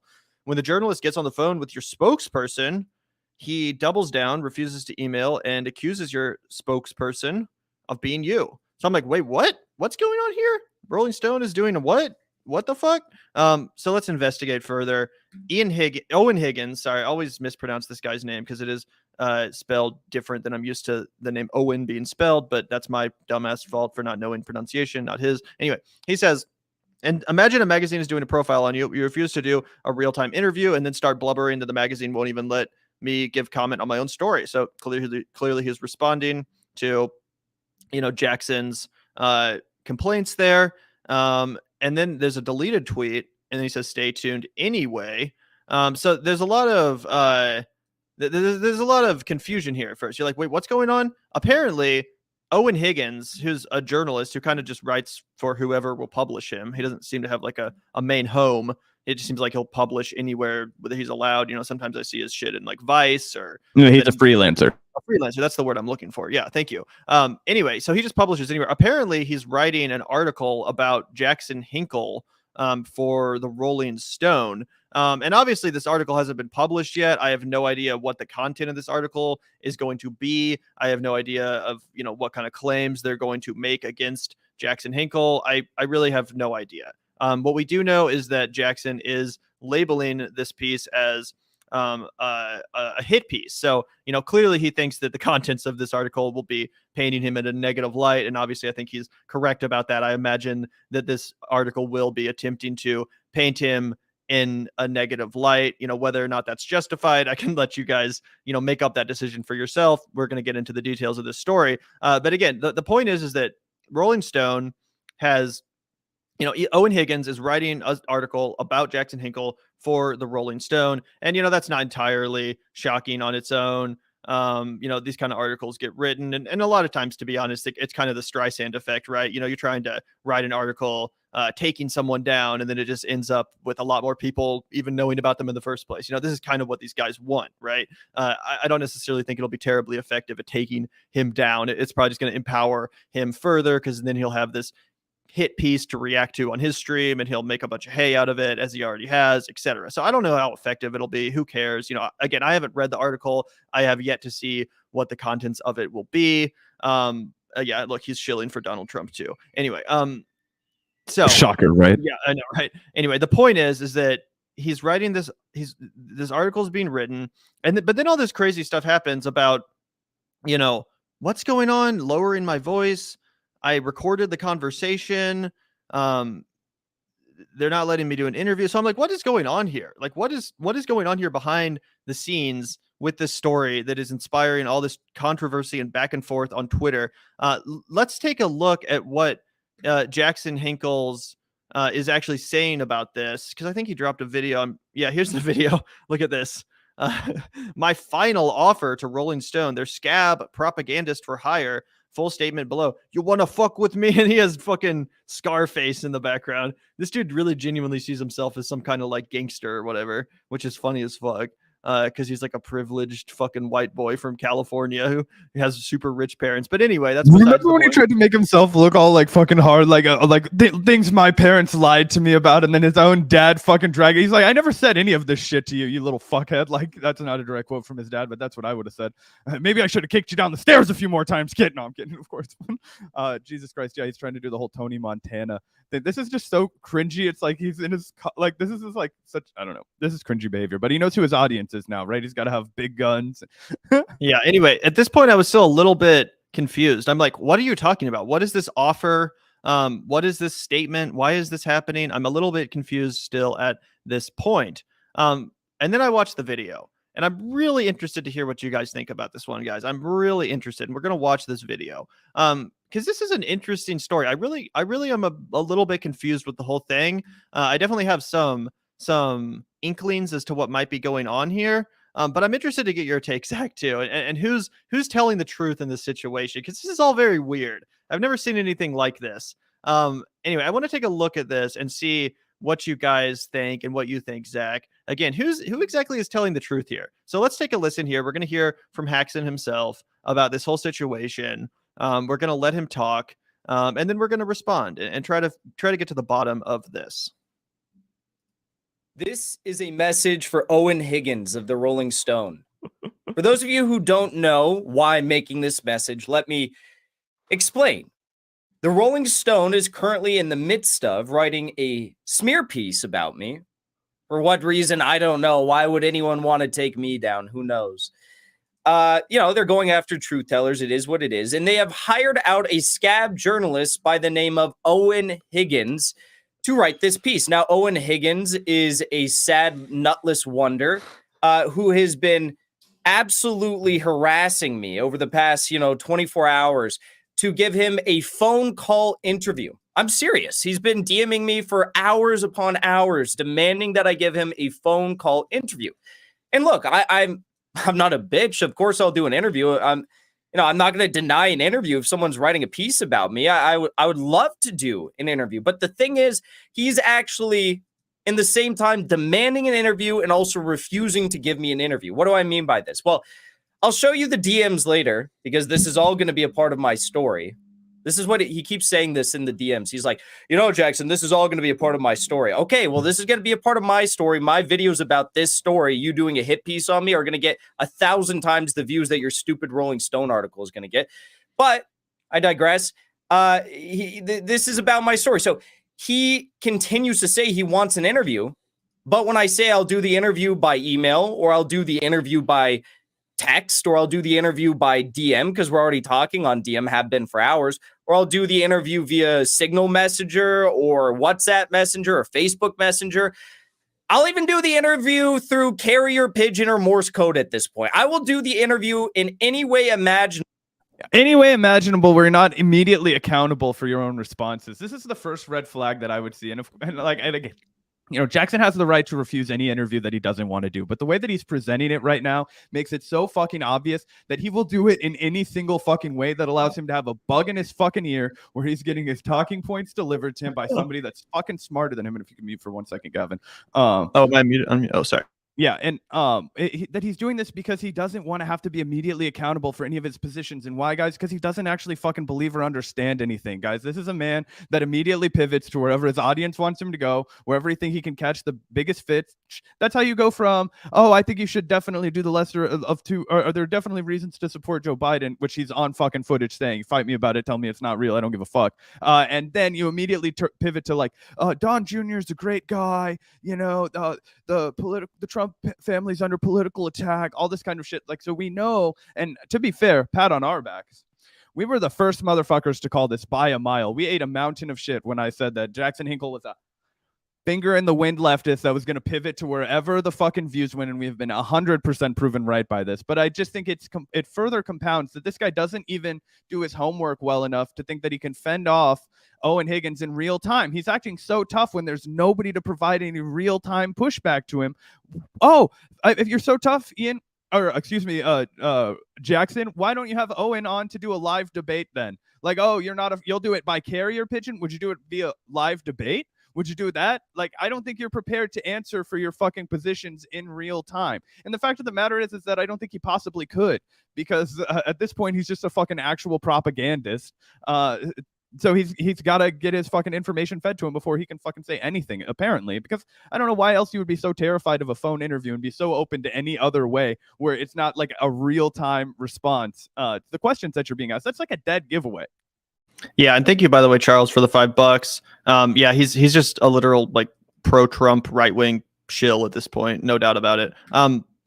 And yeah, I'm not even sure that he wanted to have like an earpiece in his ear or whatever. Like, you know, he does debates about his viewpoints and, you know, real time consistently. I don't think that that's necessarily the issue here. Again, he's debated his positions with people in real time before. So I don't know if that's the issue.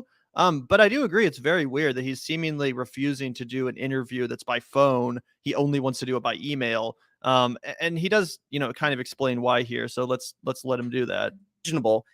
Except for phone call. I don't want to do a phone call. I don't want to do a FaceTime because they're going to get you in there. They're going to, you know, there's no record. They're going to misquote you 5 days later, say, oh, sorry for misquoting you. We retract the initial statement. Well, everyone's already read the story by then. Okay.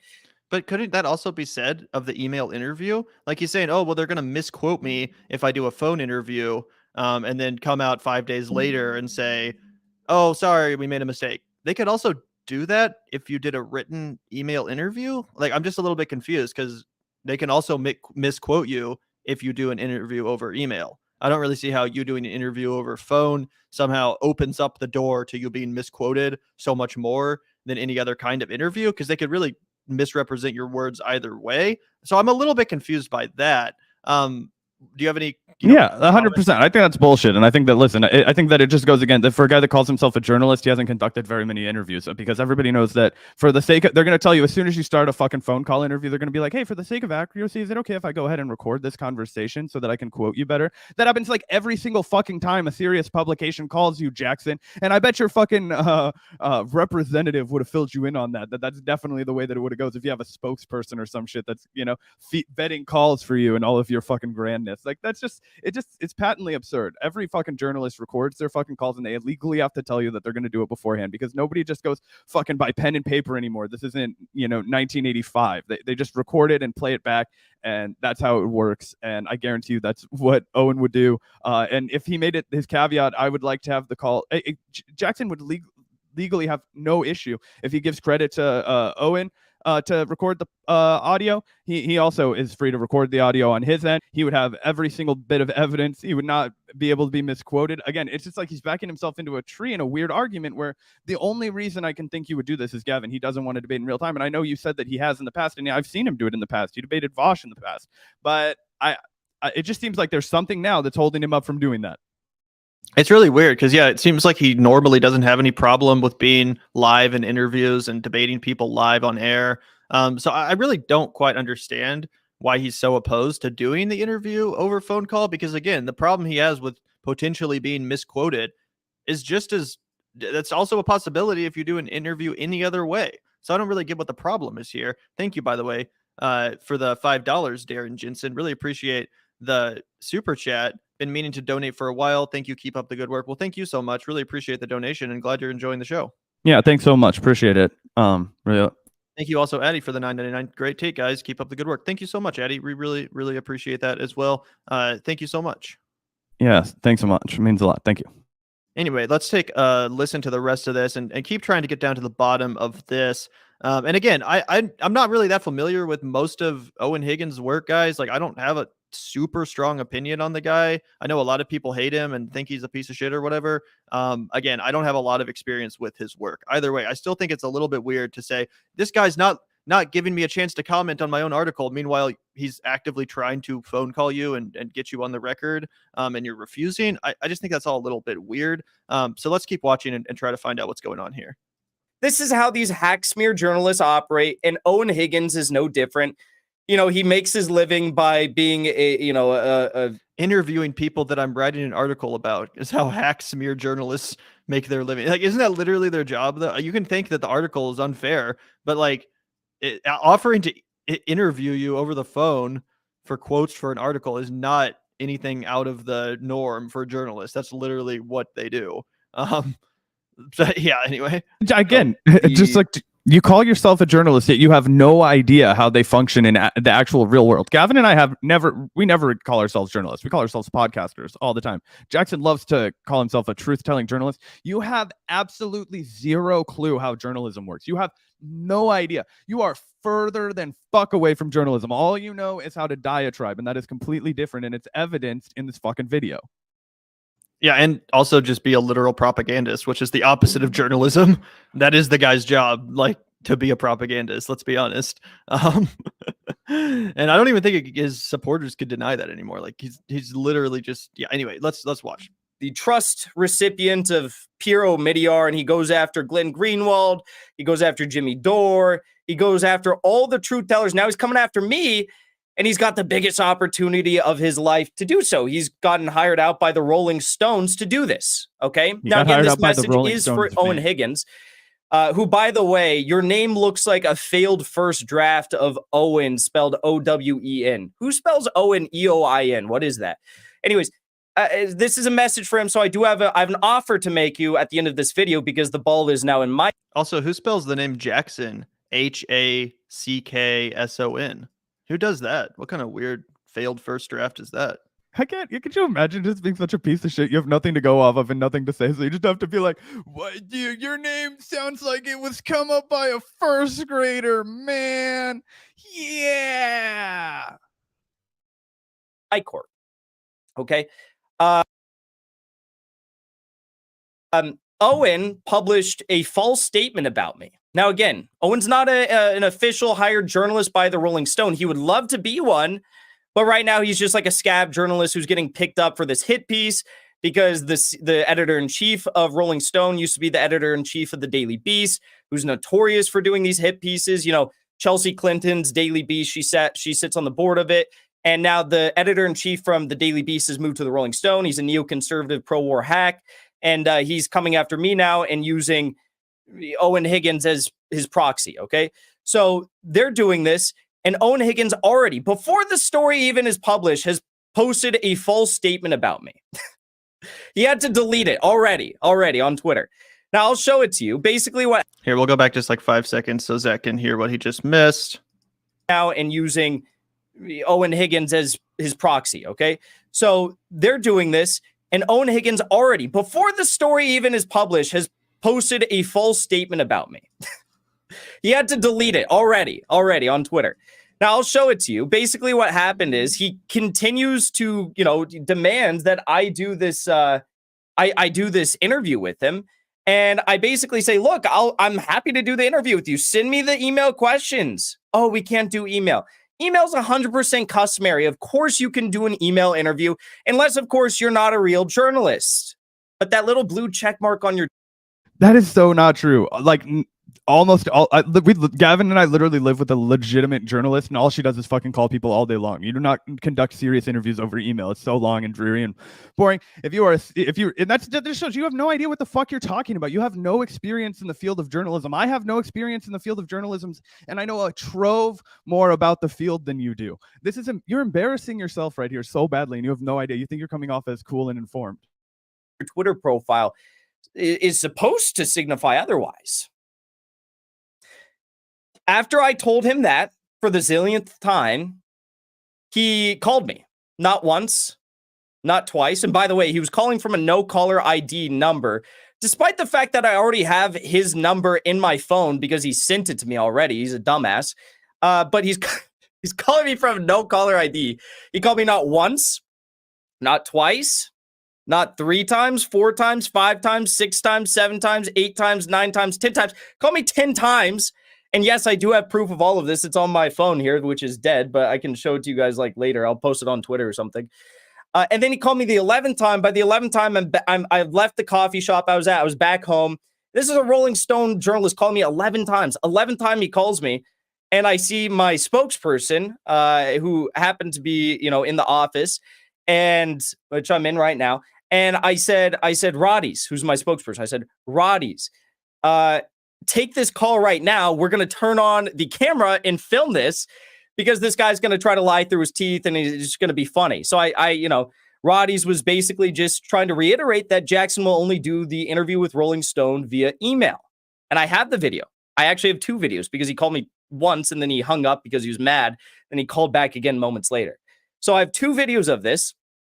And then after the questions were done, after he asked Roddy's all these questions, he was like, oh, yeah, Jackson, I know that's you. I know that's you, Jackson. And Roddy's just kept saying like, no, like this is not Jackson. It's Roddy's his spokesperson. Like you can hear it in my voice, right? You're obsessed with Jackson. You watch his show, you know, this is not his voice, right? And he's like, you're just lowering your voice. And he actually posted that on Twitter. He accused me of lowering my voice on Twitter. And then he deleted the comment. Look at this. Look at this. So he said, imagine a magazine is doing a profile on you. You refuse to do a real-time interview and then start blubbering that the magazine won't even let me give comment on my own story.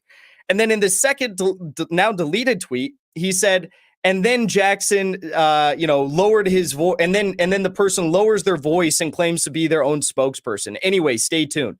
So he deleted that because it's not true. And I said, imagine Rolling Stone is doing a smear piece on you. They refuse to interview you via email, voice memo, text, DM, and demand a phone call. When the journalist gets on the phone with your spokesperson, he doubles down, refuses to email, and accuses your spokesperson of being you. Now, he thought that I was joking about this or something. So I responded to his tweet and I said, you have cemented yourself as a certified dumbass. I recorded the conversation between you and my spokesperson. No, that was not me lowering my voice. We're literally living in a clown world, okay? And he says you should release the tape. Well, okay. And by the way, I took such, pride in this. I was over here and I was like, he said, can we get some info on Roddy's full name, how you guys know each other, etc.? And I said, you're such a fucking dumbass. LMFAO, you actually thought that was me. I hope you already sent that to be published, which he did. And he said, so is that a no, or I'm just laughing my ass off? I said, wait, give me a second. We're both laughing about this right now. And anyways, so this is just hilarious.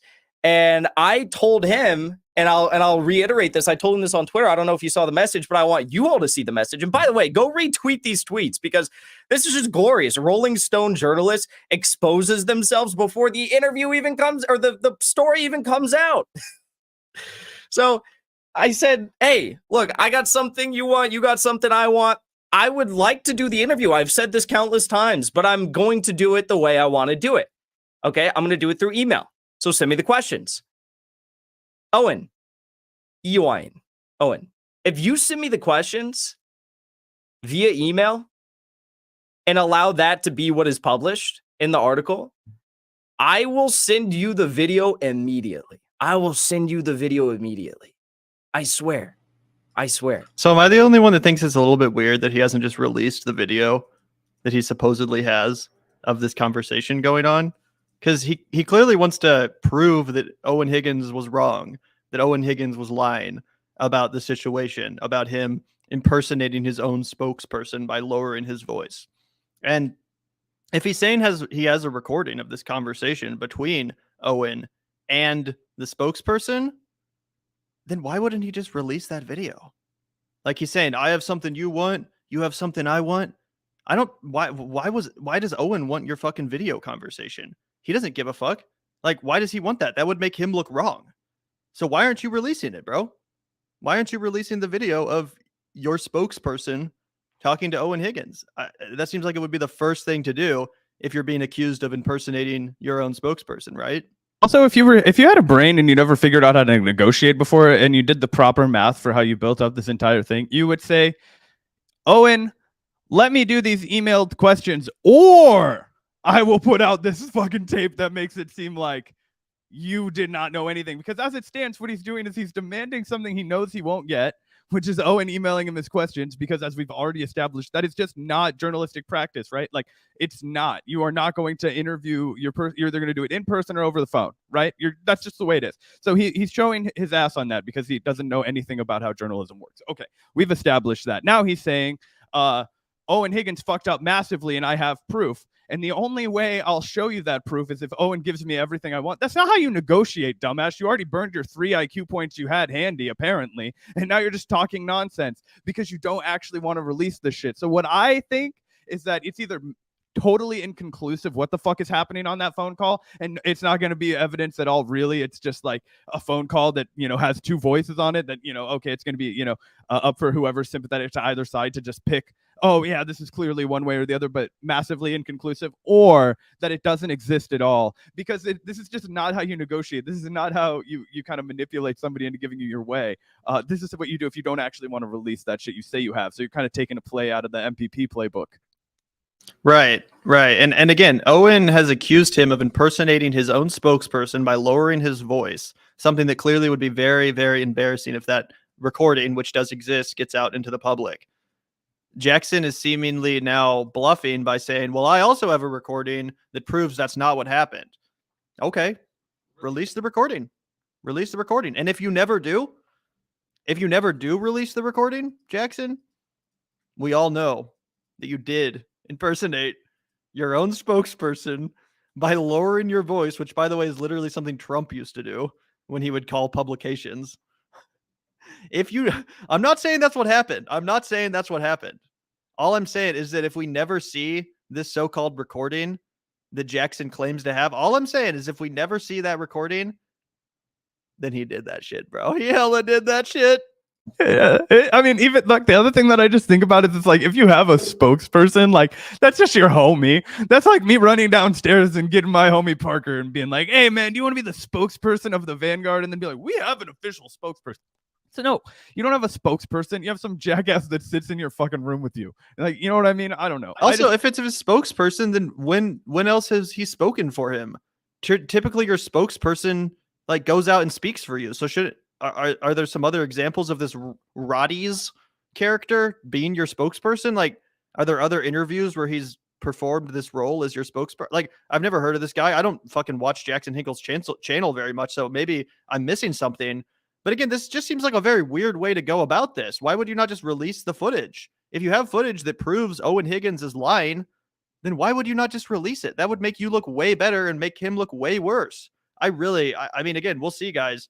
But if we never see that footage, that means he was impersonating his own spokesperson by lowering his voice on a phone call with a journalist who's writing an article about him, which is hilarious. Also, I think it's hilarious that he pretends that he has to have a spokesperson at his level. Like, I've fucking reached out to a lot of people who have way busier schedules than fucking Jackson Hinkle, I would imagine, and you just get right back from them if you email them, right? Like, if you email the folks at Breaking Points, like, you're not gonna you're gonna hear back from one of them if they want to talk to you, right? You're not gonna hear back from like a weird spokesperson. I don't know.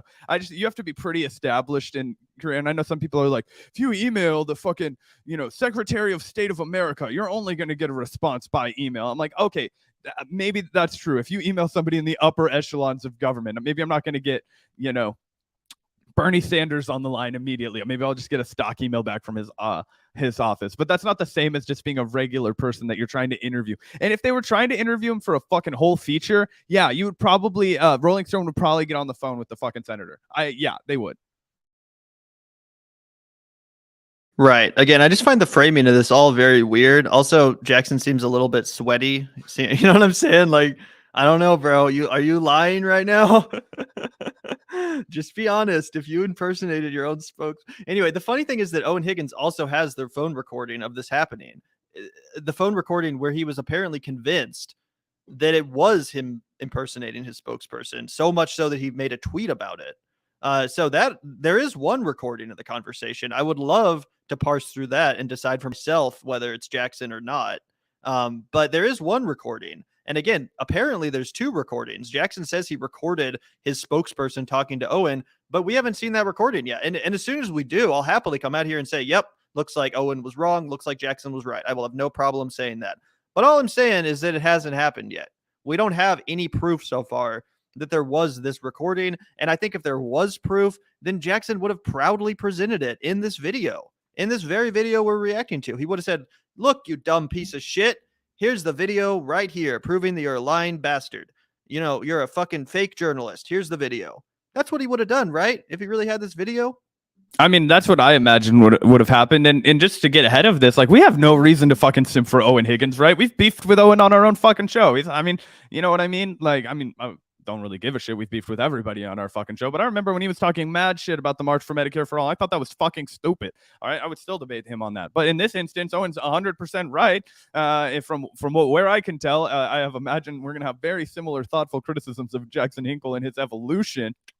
So, you know, we're just analyzing the situation. I remember one time we broke his balls about how he like had Substack in his bio, but he was like pretending that he fucking hated Substackers and all that kind of shit. So I'm not like, we're not like Eoin Higgins simps by any means. Like, I'm happy to disagree with the guy on any litany of issues where we actually disagree. But in this case, I'm happy to bury the hatchet and be like, yeah, you're on the money, son. Absolutely. And thank you, David, for the $2.99. Jackson's not right wing. He's a frat boy China spokesperson that right wingers like. That's quite a distinction. You're right. He's just a professional panderer to the right wing. He's not actually a right winger. He just panders to them for money as his literal profession. Yeah. No, he's a propagandist, and I do think he's a right winger. I mean, this guy is at this point shilling for literally Donald Trump and Alex Jones.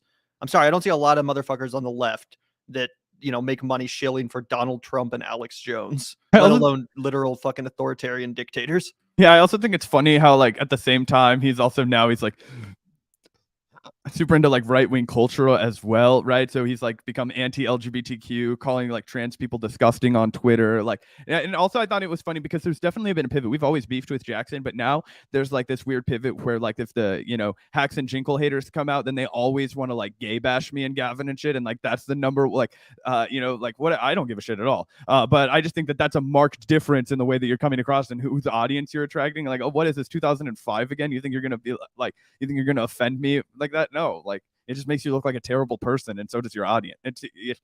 But anyway. Yeah, and by the way, we're not fucking debating him. To everyone that asks, I'm not interested in debating a literal propagandist, and also I'm not interested in accidentally getting demonetized because of some bullshit that he's spewing on our platform. So fuck no. Yeah, look, it's not worth the time to interview or debate a guy like Jackson. Like I said, he doesn't fucking believe in anything. He is just here to stir up controversy, to say whatever the fuck, you know, he thinks his audience wants to hear, which is a combination of massive right wingers and Jimmy Dore simps. And that's the way to, and people who want to hear like apologism for Russia and how based Putin is and how Putin is owning the libs and all this kind of like crazy, cringy boomer shit. Yeah, that's his audience now, and there's a fuck ton of people that want to see that content. So yeah, everybody's like, oh yeah, you guys don't have as many subs as him. It's like, yeah, if I wanted to become a literal propagandist and shill for the right wing, Gavin and I would have a million more subs than we do. Just look at Hunter Avalon's arc, okay? That guy has no charisma, no spice, no panache, okay? And yet he was a fucking big star on fucking right wing media, right? Vosh had to end his career, and now he, you know, gets probably about as many views as we do. So I guess his career is still thumping along, but just not very well. You know what I mean? So anyway, there's just way more right wingers to fucking pander to. And that's why we fucking knew from jump. That's why we told all of you guys, oh, these people are going to pivot to the right because it's actually hard to make left wing content on YouTube. It's fucking easy if you want to be the token for the right wing. And what do we always say is the easiest way to be the token for the right wing? The Rave Dubin effect, right? Oh, I used to be a leftist until the left got so crazy. And that's the dance that Jackson's doing right now. Absolutely. And you mentioned that he's turned into a total homophobic, disgusting, bigoted piece of shit. Why do you think he likes Putin so much? Why do you think he likes Putin so much? It's pretty obvious, guys. Anyway, let's finish the rest of this video, and then we'll give you our final thoughts. All you have to do is do the interview, which you claim you want to do. And we all know that you've done countless stories in the past. And listen, I mean, if Glenn Greenwald were to have given you comments on your Substack article that only got 3 likes after being published for a full week, you would have gladly taken Glenn Greenwald's comments via email. So why won't you take my comments via email? Is it because I'm 22 years old and you think I can be manipulated? Tough luck. Can't be manipulated. You're such a stupid, weak, pathetic fuck, Owen. Okay. That's my offer. Like, I can't get over this. I can't get over how terrible this makes Jackson look to anybody that's serious, bro. Imagine putting a video out like this. Like we make content that is like, you know, not super highbrow. This makes you this is such like I'm a 22-year-old fucking like shithead content that you would make. Like I just can't get over it. Look at his fucking face. I can't even stop the ad hominem attacks from raining down. Like I just oh my gosh, it's hilarious to me that people take this guy seriously. Yeah, and again, he's like, I don't know, bro. I'm not saying he's lying. All I'm saying is he's like sweating and dancing around the truth and not providing evidence of the things he's claiming to have and saying he has videos but isn't showing them. Oh, you give me this and I'll give you that. Like, you give me the email question, I'll release this. Or you won't, and we'll never see it, which we're not ever going to see it. Again, prove me wrong, Jackson. Prove me wrong. Release the video. Release the video of your fucking spokesperson or whatever talking with Eoin Higgins, and I will happily come out here and say you were right. You were 100% right. I will happily do that. I'm serious. I'll do it tonight. We'll go live on air if Jackson releases the video. I will happily do it. I will come out here and say I was wrong, guys, and I owe Jackson Hinkle an apology. I really will do it, guys. I really have no problem doing that. I have no problem admitting that I was wrong. And I'm not even making it a definitive claim. All I'm saying is that if this video exists, then release it. And if you don't, then it doesn't exist and you're lying. And you impersonated your own spokesperson, which doesn't exist, by lowering your voice, which you learned from Donald Trump. Oh, yeah. Oof, man, the Jackson Hinkle arc, the Hackson Jinkle. Oof, oof, oof. Yeah, it's hilarious. I mean, I guess it's kind of to be expected, though. He's 22. I didn't realize he was quite that young. Apparently he's not that rooted in the cause, right? I mean, he's just interested in, clicks and fame and shit like that. So I don't know. And he's just acting like a little fucking pisshead baby here, but that's hilarious anyway. Also, I usually don't like to ban people in chat, but if you're going to say the same message over and over again, just spam us, then yeah, you're getting fucking banned, bro. I'm sorry, but it's distracting as fuck. It's ruining any chance of a real discourse happening in chat. So yeah, if you're going to spam, then you're going to get banned. Deal with it. Anyway, that's probably it for the Hackson segment. Again, show us the video, bro. Show us the video. I will come out immediately and admit that I was wrong if this video exists and you release it. Again, he claims to have video of Eoin Higgins on the phone with his spokesperson, which would prove Owen's claim false that he was impersonating his own spokesperson. Again, I have no problem admitting that I was wrong. I'm not even saying that you're lying. All I'm saying is that if we never see that video, then you are lying. So as long as that video is not out here, yeah, I kind of think you're lying, bro. Prove me wrong. I will happily admit it. Nope. I don't know. There's not much else to say about it, I don't think. And also, I did see a comment that was like, oh, if you think Hackson is a propagandist, then you have to think that Vosh is a propagandist. And here's the difference between Jackson and Vosh, and why I'll debate Vosh, but I have no interest in debating Jackson. Through all of the fucking bullshit arguments that Vosh makes when he gets backed into a corner and he simps for shit that I massively don't agree with, I can see a through line in his political ideology going back years. Okay, this is a way that this guy has always presented his beliefs. This is the way that he's always fucking actually thought about things. And there's hours and hours and hours and hours and hours and hours and hours and hours and hours of him off the cuff defending those beliefs, however fucking terrible and deranged and whatever. That's why when I talk to a guy like Spike Cohen, who's one of my favorite examples of somebody that I disagree with on literally every fucking issue, almost, besides defund the police and a handful of others, but I know that there's a through line for everything. Why I won't talk to Jackson Hinkle is because I've seen him follow the energy of the fucking political movement to an extreme that, is replicates like Dave Rubin, right? Like he has just decided that this is the lane and he is running straight towards it because all he cares about is growing his clout and growing his channel, right? And that's a priority and that's his right to have that priority. And yes, it will probably get him a lot more views, but it's nothing substantive and it's not like the real cause that he's ever talked about. He's just doing theater. He's just doing a parody of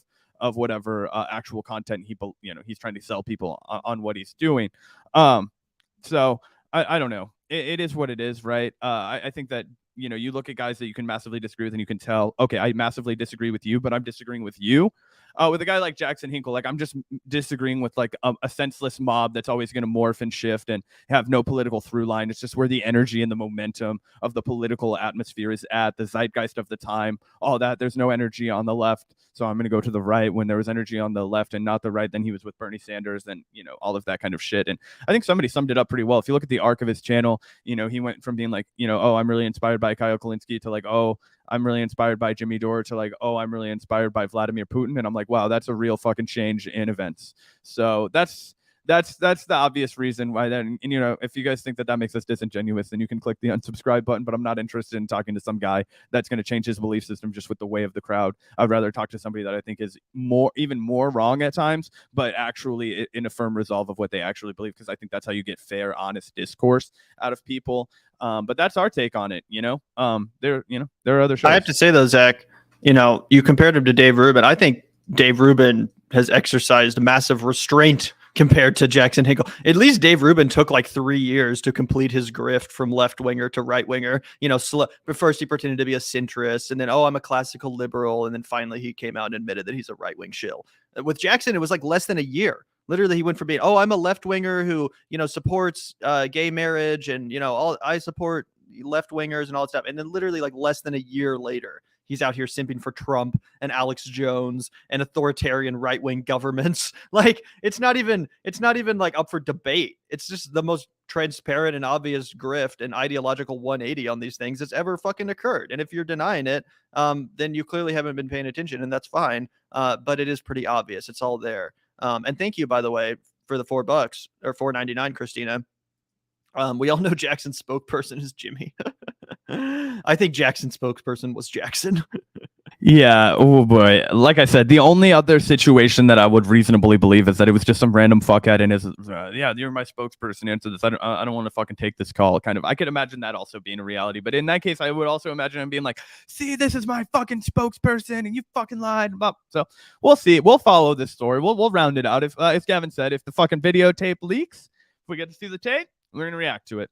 And you know, again, I don't have a legitimate dog in this fight other than the fact that, you know, this is kind of in our lane, and so we're covering it. I just, oh man, it's what a day. Yeah, again, as soon as we see that video, we'll come out and admit we were wrong. But I have a feeling that not only will we never actually see the video, but we're never even going to hear about it again. I have a feeling that, you know, Jackson's going to try to move on from this and never even bring this up again. But again, as soon as we see that video proving that he's right, then we'll admit it. I have no problem doing so. All I'm saying is that I want to see that video because I have a feeling that if it existed, we would know about it. The other thing that I think is hilarious is that during he tries to pretend like he's never called the shots wrong. Remember when he was parodying that line that AOC was actually an owner in the bar that she was at, and then like that was completely not true. And you know, I know he loves to tell people that we have no van and that we're never making any van content, which I also think is hilarious. You know, all those kinds of things. Like, this dude's not dedicated to truth. This guy is absolutely far from it. So the way that anyway, he shows his ass so many times in that little like petulant video that he makes throwing a fucking tantrum. But yeah, I mean, he has every right to throw a tantrum on his own channel, I guess. Absolutely. And thank you, Mark, for the $10. What do you guys think about people like Blumenthal and Aaron, who routinely appear on Door's show? Door's support of Jackson, Kim Iverson on the Gray Zone yesterday. I mean, people can go wherever they want to talk. I don't really care about it. I think that Max Blumenthal has done a lot of good reporting in the past, especially when it comes to stuff like Israel-Palestine. I think that Aaron Mate has done some really good journalism in the past too. I, have a lot of respect for that work that he's done. Same with Blumenthal. But yeah, I mean, I definitely think it's disappointing that now they're, basically just like groupies for Jimmy Dore. Let's be honest. Hate to say it, but it's kind of true. Constantly pandering to cultural right wingers. You know what I'm saying? Yeah, dude. I mean, like, Aaron Mate won like an IF Stone Award from Ithaca College, right? Like, the dude's a serious journalist. Like, there's no taking that away from him, right? He's done great reporting. He had awesome reporting throughout Russiagate. He's time and time again, he did great reporting on Israel-Palestine, alongside obviously Max Blumenthal also did great reporting on Israel-Palestine, as you mentioned. But yeah, there's no getting around the fact that these guys are they're just Jimmy Dore's like groupies now. They're like his opening band. Like, he literally has Max Blumenthal doing open comedy for like these like, and guys, I'm not trying to ad hominemly attack anybody, but like, look at some of the photos from the Jimmy Dore comedy clubs and you're going to understand who his audience is. And then you just see this guy with no comedic bones in his body. I've only seen clips from Twitter, but damn it, it's cringy.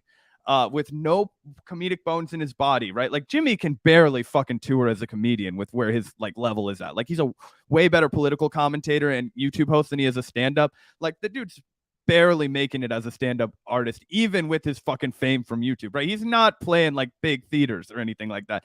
And then you have Max Blumenthal, who can't tell a fucking joke to save his goddamn life, standing up there doing the exact thing that people like Jimmy Dore and Joe Rogan constantly bemoan, but from the left, right? Which is like, they were like, oh, I hated comedy when it was all about Trump and it was just all about woke this and woke that, and people will laugh at anything as long as you're like politically jerking them off. That was like Joe Rogan's big beef for a while, and guys like Jimmy Dore and all the other comedian fuckers were like, yeah, it's low-hanging fruit to go after Trump, like talk about something real. And then like now all their fucking comedy is just jerking off the fucking really narrow niche of a political audience that they have.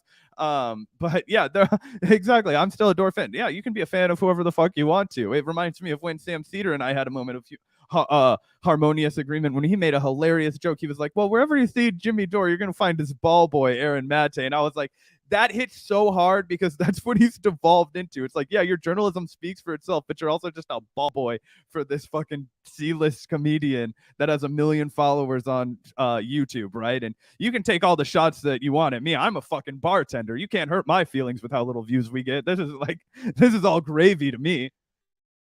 Yeah, and again, I would have a lot more respect these days for someone like Aaron Mate if they actually held Jimmy to account when he does obviously fuck up. Like, if you remember when that one guy, Sean, the YouTuber, exposed Jimmy for like editing an article about COVID, coming out here and presenting misinformation as if it was like real, and then the author of that article had to come out and be like, this is a misrepresentation. If Aaron had actually, called him out over that and been like, yo, I'm your friend, obviously, but this is obviously journalistic malpractice. You need to apologize, etc. I would have a lot more respect for him, but instead he ran defense for Jimmy Dore. If Sam Cedar had done that, if Cenk Uygur had done that, come on, bro. We all know what you would have been saying. You would never let it go. You would bring that up every single opportunity that you could from now until the end of time. But because your friend did it, because you care about access to his platform, you're not going to call it out and you're going to run defense. Come on, that's journalistic malpractice and you should know better. So that really disappointed me. And pretty much every instance since then when he's ran defense for something that's frankly indefensible, it's really put a damper on my opinion of his credibility. But that being said, there's no taking away from the good work that these guys have done. I mean, like I said, the book Goliath that Max Blumenthal wrote about. Oh, that's Matt Stoller. Sorry, not Goliath. What's the book that Max Blumenthal wrote about Israel Palestine? It's really good. Oh yeah, he did write a book called Goliath. There you go. I'm right. Fuck you, Zach. No, I'm just kidding. Yeah, he wrote a really good book called Goliath about Israel Palestine. Great work. That was like fucking 10 or 15 years ago. But yeah, if you go back in time far enough, you're gonna find good stuff. Yeah, 100%. Sorry, no, there's also a book by Matt Stoller called Goliath that I was like, wait, no, you're thinking of the wrong. I haven't read the one by Max Blumenthal, but I did read the Matt Stoller book about antitrust anyway. Anyway, that's just some juicy opinions of ours. That's what you guys come to us for. Anyway, enjoyed today's live stream. We almost went on for 2 hours again. Didn't even mean to. I thought this live stream would be over in an hour. Apparently not. Anyway, thank you guys so much for tuning in. Really appreciate it. As always, we like to start and end all of our live streams with a big shout out to the patron community. So thank you so much to everyone supporting the show on Patreon. You can find the link in the description if you enjoyed today's live stream. If you're looking forward to some of the content we're going to be dropping in the near future on the ground van documentaries, then hit that up. Again, if you're interested in supporting our work, we really, really appreciate it. Obviously, if you're not able to support us financially, we totally and completely understand. Tough times we're all in right now. All we ask is that you drop a like on this video, that you subscribe to our channel if you're not already. Hit that notification bell too, so you don't miss the next live stream. But yeah, huge shout out to the patrons. We would not be able to do the show without you guys. And the link is in the description if you're interested in supporting two comrades. There's also a PayPal link if you're feeling extra generous. But yeah, anything else you wanted to mention today, Zach, before we get out of here? No, other than the fact that I learned today that Owen spells his name in the traditional Gaelic spelling, which is why it is spelled that way. And Jackson's just fucking dumb as rocks and didn't take the time to learn that. It's probably too many brain cells. Anyway, thanks for you guys listening to us chat today. Shoot the shit. We had a lot of good, what would we say? Informative, substantive shit at the beginning, and then just Gavin and I roasting the fuck out of a dunce on the internet, which is two things that we love to do. So no apologies. Hope everybody has a great rest of their day. I imagine we'll be back live tomorrow. And yeah, be good stuff. Oh, actually, before we leave, Gavin, there's one last thing I wanted to ask you about, because we've been trying to sprinkle in a little bit of more pop culture as we get out the door. And I saw something today that I knew you'd be really excited about. Obviously, a while back, it was announced that there was going to be a sequel to the Joker with Joaquin Phoenix, right? There's been some more news, and it looks like it's going to come out with Todd Phillips writing and directing, and the pop star Lady Gaga going to be playing Harley Quinn, apparently, in a musical adaptation of all of this. I don't know if I've ever seen Joaquin Phoenix in a musical. I certainly believe he has the showmanship to pull it off. I don't know if he has the vocal strength, but I can live with a lot when it comes to, like, you know, men that can't sing and or people that can't sing and fucking doing roles. But I just wondered, are you at all excited about this? Do you think that the musical element like really turns you off? I don't know. What are you thinking about that? And obviously, Joker had such a political relevance to it that I think it's, you know, worth it to. Oh yeah, Walk the Line. He does sing Johnny Cash's shit in Walk the Line. Yeah, he can sing fine. Good point, Cloud Skies. Now. Yeah, no, I'm actually super excited for this. I'm super excited for this. I think that people acting like the whole Joker 2 being a musical idea is crazy are themselves crazy. This is, in my opinion, one of the only smart ideas for how to make a sequel to that movie. Of course, that being the 2017 Joker film directed by Todd Phillips starring Joaquin Phoenix, which I really liked. Some people hated it. I really, really liked it. I thought it had a strong class commentary element to it that I particularly enjoyed. And the filmmaking was just excellent, in my opinion. Obviously, Joaquin Phoenix was fantastic in the lead role. And it's an interesting one because it seems like a pretty open and shut case. Like, as far as a movie, it doesn't really like end on a cliffhanger. You know, it seems like a one and done kind of a thing. So I was like, how are you going to do a sequel to this? How is this going to work? This seems kind of like just a random cash grab. The idea to do it as a musical and to bring in Harley Quinn as played by Lady Gaga, I think is a brilliant idea. Because again, it's like totally unexpected, opens up all these interesting possibilities for exactly how they're going to tackle this subject matter. And again, it's just a unique and very innovative approach that we haven't really seen done in this genre, at least to my knowledge. I think it's going to be interesting if they pull it off. I think it could be absolute sensation. Yeah, I'm really looking forward to this because my one qualm, and I know you disagree with this, but my one big qualm with Joker was I thought that it was a little heavy-handed in its homage to Taxi Driver, right? I wanted it to stand a little bit more on its own narratively, and I'm hoping that this is the time that we really get to see that, because I absolutely loved the performance by Joaquin Phoenix, and I liked how hard it went. You know what I mean? Like, the ending of that film, I don't want to spoil it for anybody that hasn't seen it, but check it out. It has a very iconic ending. For people who have seen it, you will understand what I'm talking about. And of course, it has like Robert De Niro in it, so it's kind of like, obviously it's intentionally playing off Taxi Driver. But anyway, I'd be interested to see that story be told a completely original way, where it's like, oh, this isn't just like, you know, a narrative homage to like the Paul Schrader script. This is a you know, completely fresh narrative. This is a completely original story that's being told about the Joker and Harley Quinn. And, you know, I think that there's so many different ways that you could potentially take it. Like, what does love even look like in this age of late stage capitalism, of hyper consumerism, right? Where, you know, it seems like marriage and, you know, the thought of a family is out of reach to anybody that's not at least up in the middle class, right? You see far more rates of marriage and children with, you know, people who are affluent for obvious reasons, right? Because it's so hard to raise a family now with the, like, you know, income that. So I just think there's so much really interesting material to explore. And the broader reason I wanted to bring this up was because this is still at its core a comic book movie. And this should be the kind of questions and kind of ambitious things that we're doing with comic book movies, instead of just making the same, you know, assembly line schlock that Marvel's been producing over and over and over again. This is proof that you and I are not just haters of the comic book genre. In fact, some of my favorite movies from my entire childhood or life in general have been fucking comic book or graphic novel inspired pieces of work. But you have to take that and you have to actually synthesize it and apply it to the world in a real way. And I just think that the Joker and Todd Phillips really has an opportunity to be that. So yeah, that's what I was going to add.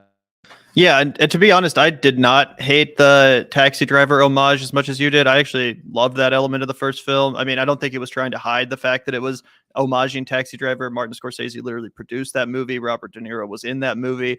So I think that was all like very intentional. I can understand why you would think it was too heavy-handed or why it might not appeal to everyone. So I'm not like, you know, obviously that's just a matter of personal agreement or disagreement. I really liked the Taxi Driver homage, partially just because Taxi Driver is one of my probably top 10 movies of all time, or top 20 at least. I fucking love it. And it could never be remade. So if you want to remake it, that's essentially what you have to do, is kind of homage it seriously. So I get why they did it. It's just still kind of like a, you know, for me.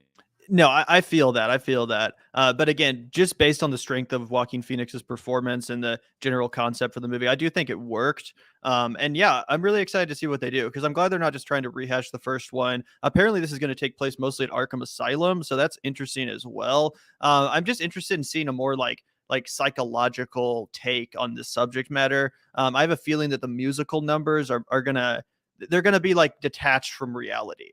Like the musical numbers are going to represent um inner monologue, so to speak. So when there's a musical number between Joker and Harley, it's going to be more a representation of like their hallucination or fantasy. It's all going to be more a personification of what's happening on the inside versus like a literal interpretation. Does that make sense? Do you agree?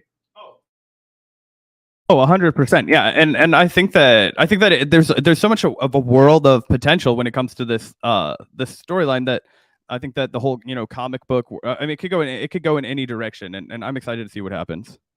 Yeah, same. And also I'm excited to hopefully see Lady Gaga really come into her own as an actress. I've been impressed by her work in the past, but I think this might give her the first opportunity to really truly shine and just go crazy. So hopefully that happens.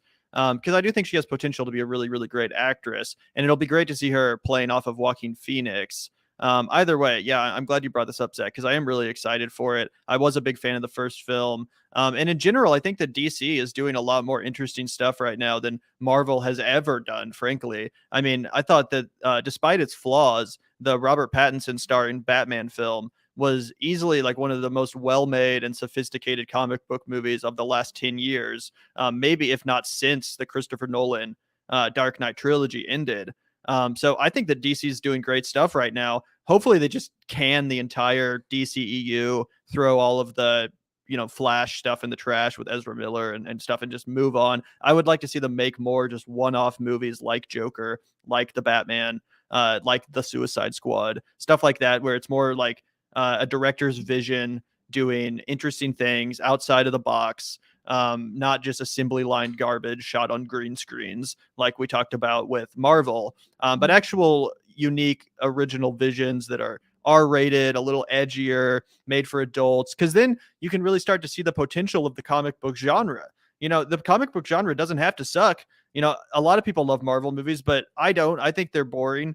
They don't have to be boring though, right? They don't have to be boring. They can be interesting films, and Todd Phillips proved that. So did God, what's his name? The guy who made the new Batman movie.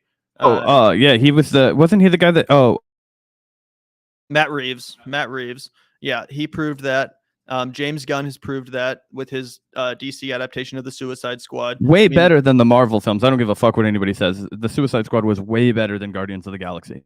Oh, infinitely. If you want to watch James Gunn be neutered, then watch his stuff for Marvel. Then you can see what it's like when he's not able to make the movie he really should be making. But DC luckily let him make an interesting and original, unique film, and it was dope. So yeah, I'm really excited to see this. I hope they keep doing more interesting projects like it. And good on them for taking an approach that I don't think anyone saw coming. Yeah, 100%. So I just thought that was a little bit of a fun topic to discuss at the end of the day. But yeah. And this kind of goes back to actually, so just to round this out really quickly, we were talking about how you have to bring I just picked up The Circle yesterday, which is this novel that I was reading, and we were talking about how the film adaptation seemed like it was going to suck, and you have to bring something new and inspired to a source material. Otherwise, it's always just a letdown when you just film like whatever the fuck it said in the book. No, you have to like bring some vision and a purpose and a meaning to that work, and that's what I think that the most successful films do. Even if that meaning is just like fuck everything, we're going to be entertained. Like bring that energy to it then, and really like represent that and own it, just kind of like the Suicide Squad did.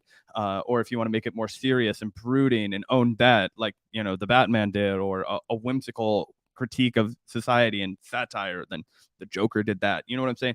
That's how you make a piece of like an IP that's already fucking beat into the fucking ground, essentially, interesting.